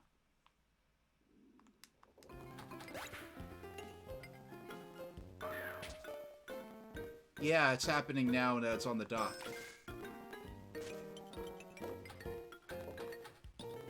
So here's what I'm going to do. First off, between now and the next time I use the Analogue Pocket, which I'm not sure when it's going to be, if you look on my About page, you can see what my future planned streams are going to be. My next planned stream is going to be some bad public domain anime this coming Wednesday. I don't know when I'll be next using the Pocket. I'll have to rearrange some of my near-term streams. But here's what I'm going to do. I'm going to unplug the system. Now, by the next time I use the Pocket on stream, I'm going to have updated the firmware for the console unit as well as the firmware for the dock, and we'll see if that improves as well. But what I'm going to do is I'm going to unplug the dock for 30 full seconds. And in the past, when I've had problems with the dock, or problems that seem like they could be dock related, I've unplugged the dock for 30 seconds, and when I plug it back in, it's usually given me good results from that point forward. So, we'll we'll give it a full 30 seconds. Well,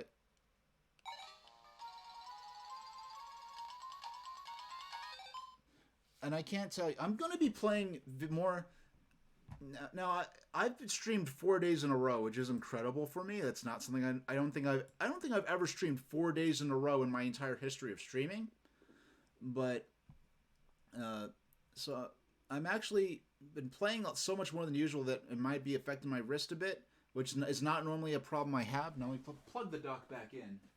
So I'm glad I'll be able to forego any video game play for a while, because the next stream is Wednesday, and that stream isn't going to involve any gameplay. But I might be playing more games off stream than I used to, just because the Analogue Pocket is such a nice device to hold and to use.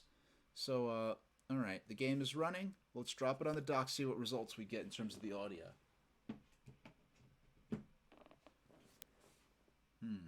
Okay. Got the controller here. Let's see.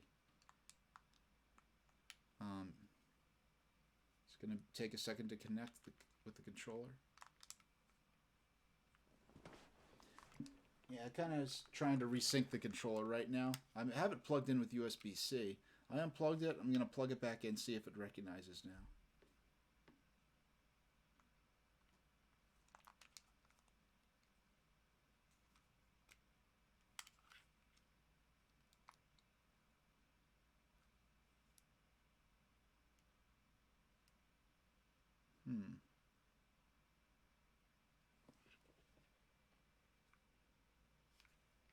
Now I'm going to plug it in.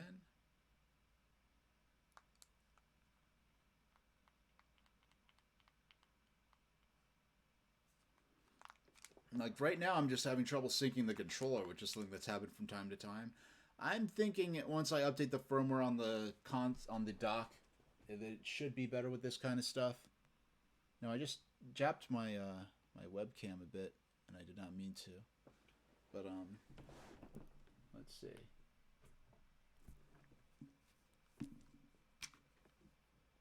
So let's drop the console in the dock. And there it is. It pops right up. Now let's plug the cable in to the controller.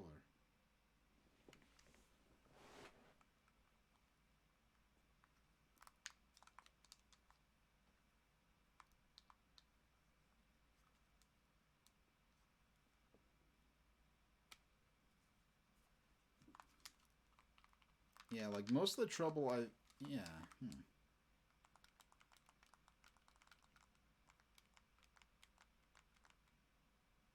know what? I'm gonna before when I unplug the control. Oh, okay. I unplugged the controller and it says that we're connected. Okay, we're connected. So we're gonna play wirelessly with the gamepad for the last few minutes. Okay. But the sound, it's having the sound problems again.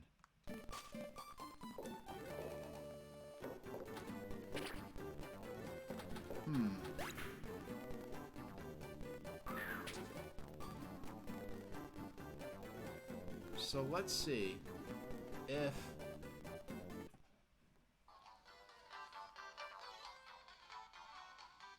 now I'm playing without. So let's plug back into the system. Let's see if it sounds garbagey.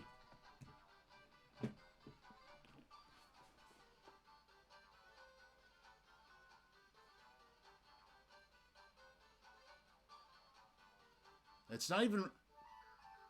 I never had this happen before. I just placed it firmly on the dock and it's not recognizing... It's not... Let's try it again. Okay. The sound's distorted when it's coming through the dock.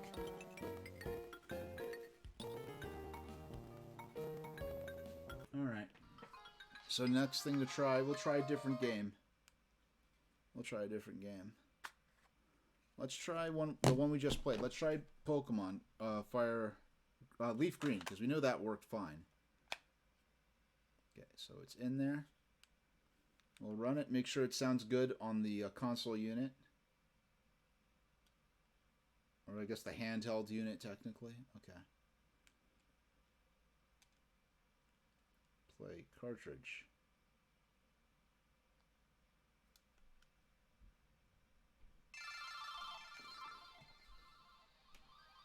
Alright. Well, it certainly sounds good. So let's drop it in the dock and see what happens.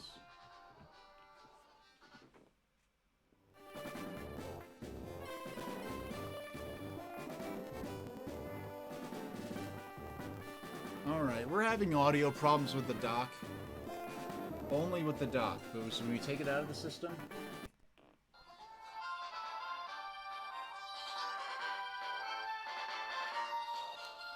Alright.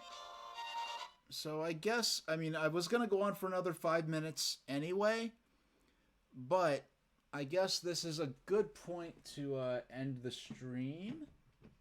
I didn't want to quite end it like that. I want to have a few more minutes of Pokemon Pinball. So I will be back on... Wow, the Doorworm there is really sort of capturing my own feelings on this. The reason I chose that Doorworm actually was because it was supposed to be exasperating because of the bad anime that we're going to be watching on the 22nd, this coming Wednesday. We're going to be watching 2 public domain South Korean animated films, both of which are sci-fi themed. We watched this last year on Christmas Day, actually, a year ago. And I actually interspersed it with commercials from my own childhood VHS collection where my mother and grandmother would watch a lot of the, you know, late 80s, early 90s cartoons that would be on TV, and they recorded a lot of them. I spliced some of the commercial breaks from those digitized tapes and edited them into the show, onto the anime, like we're watching them on TV. So I did put that together for Christmas last year. We'll rerun that again, and it'll have some fun. And then I don't know what the next stream after that is offhand, but we'll definitely you can look at my news page on my not news page, but my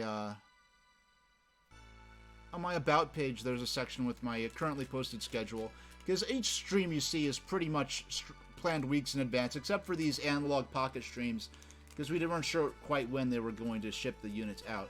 So I'm going to send you over to Pete Dorr, who's doing eBay game hunting, which is some of his most favorite streams of mine. So I'll see you next time, and thank you very much for watching.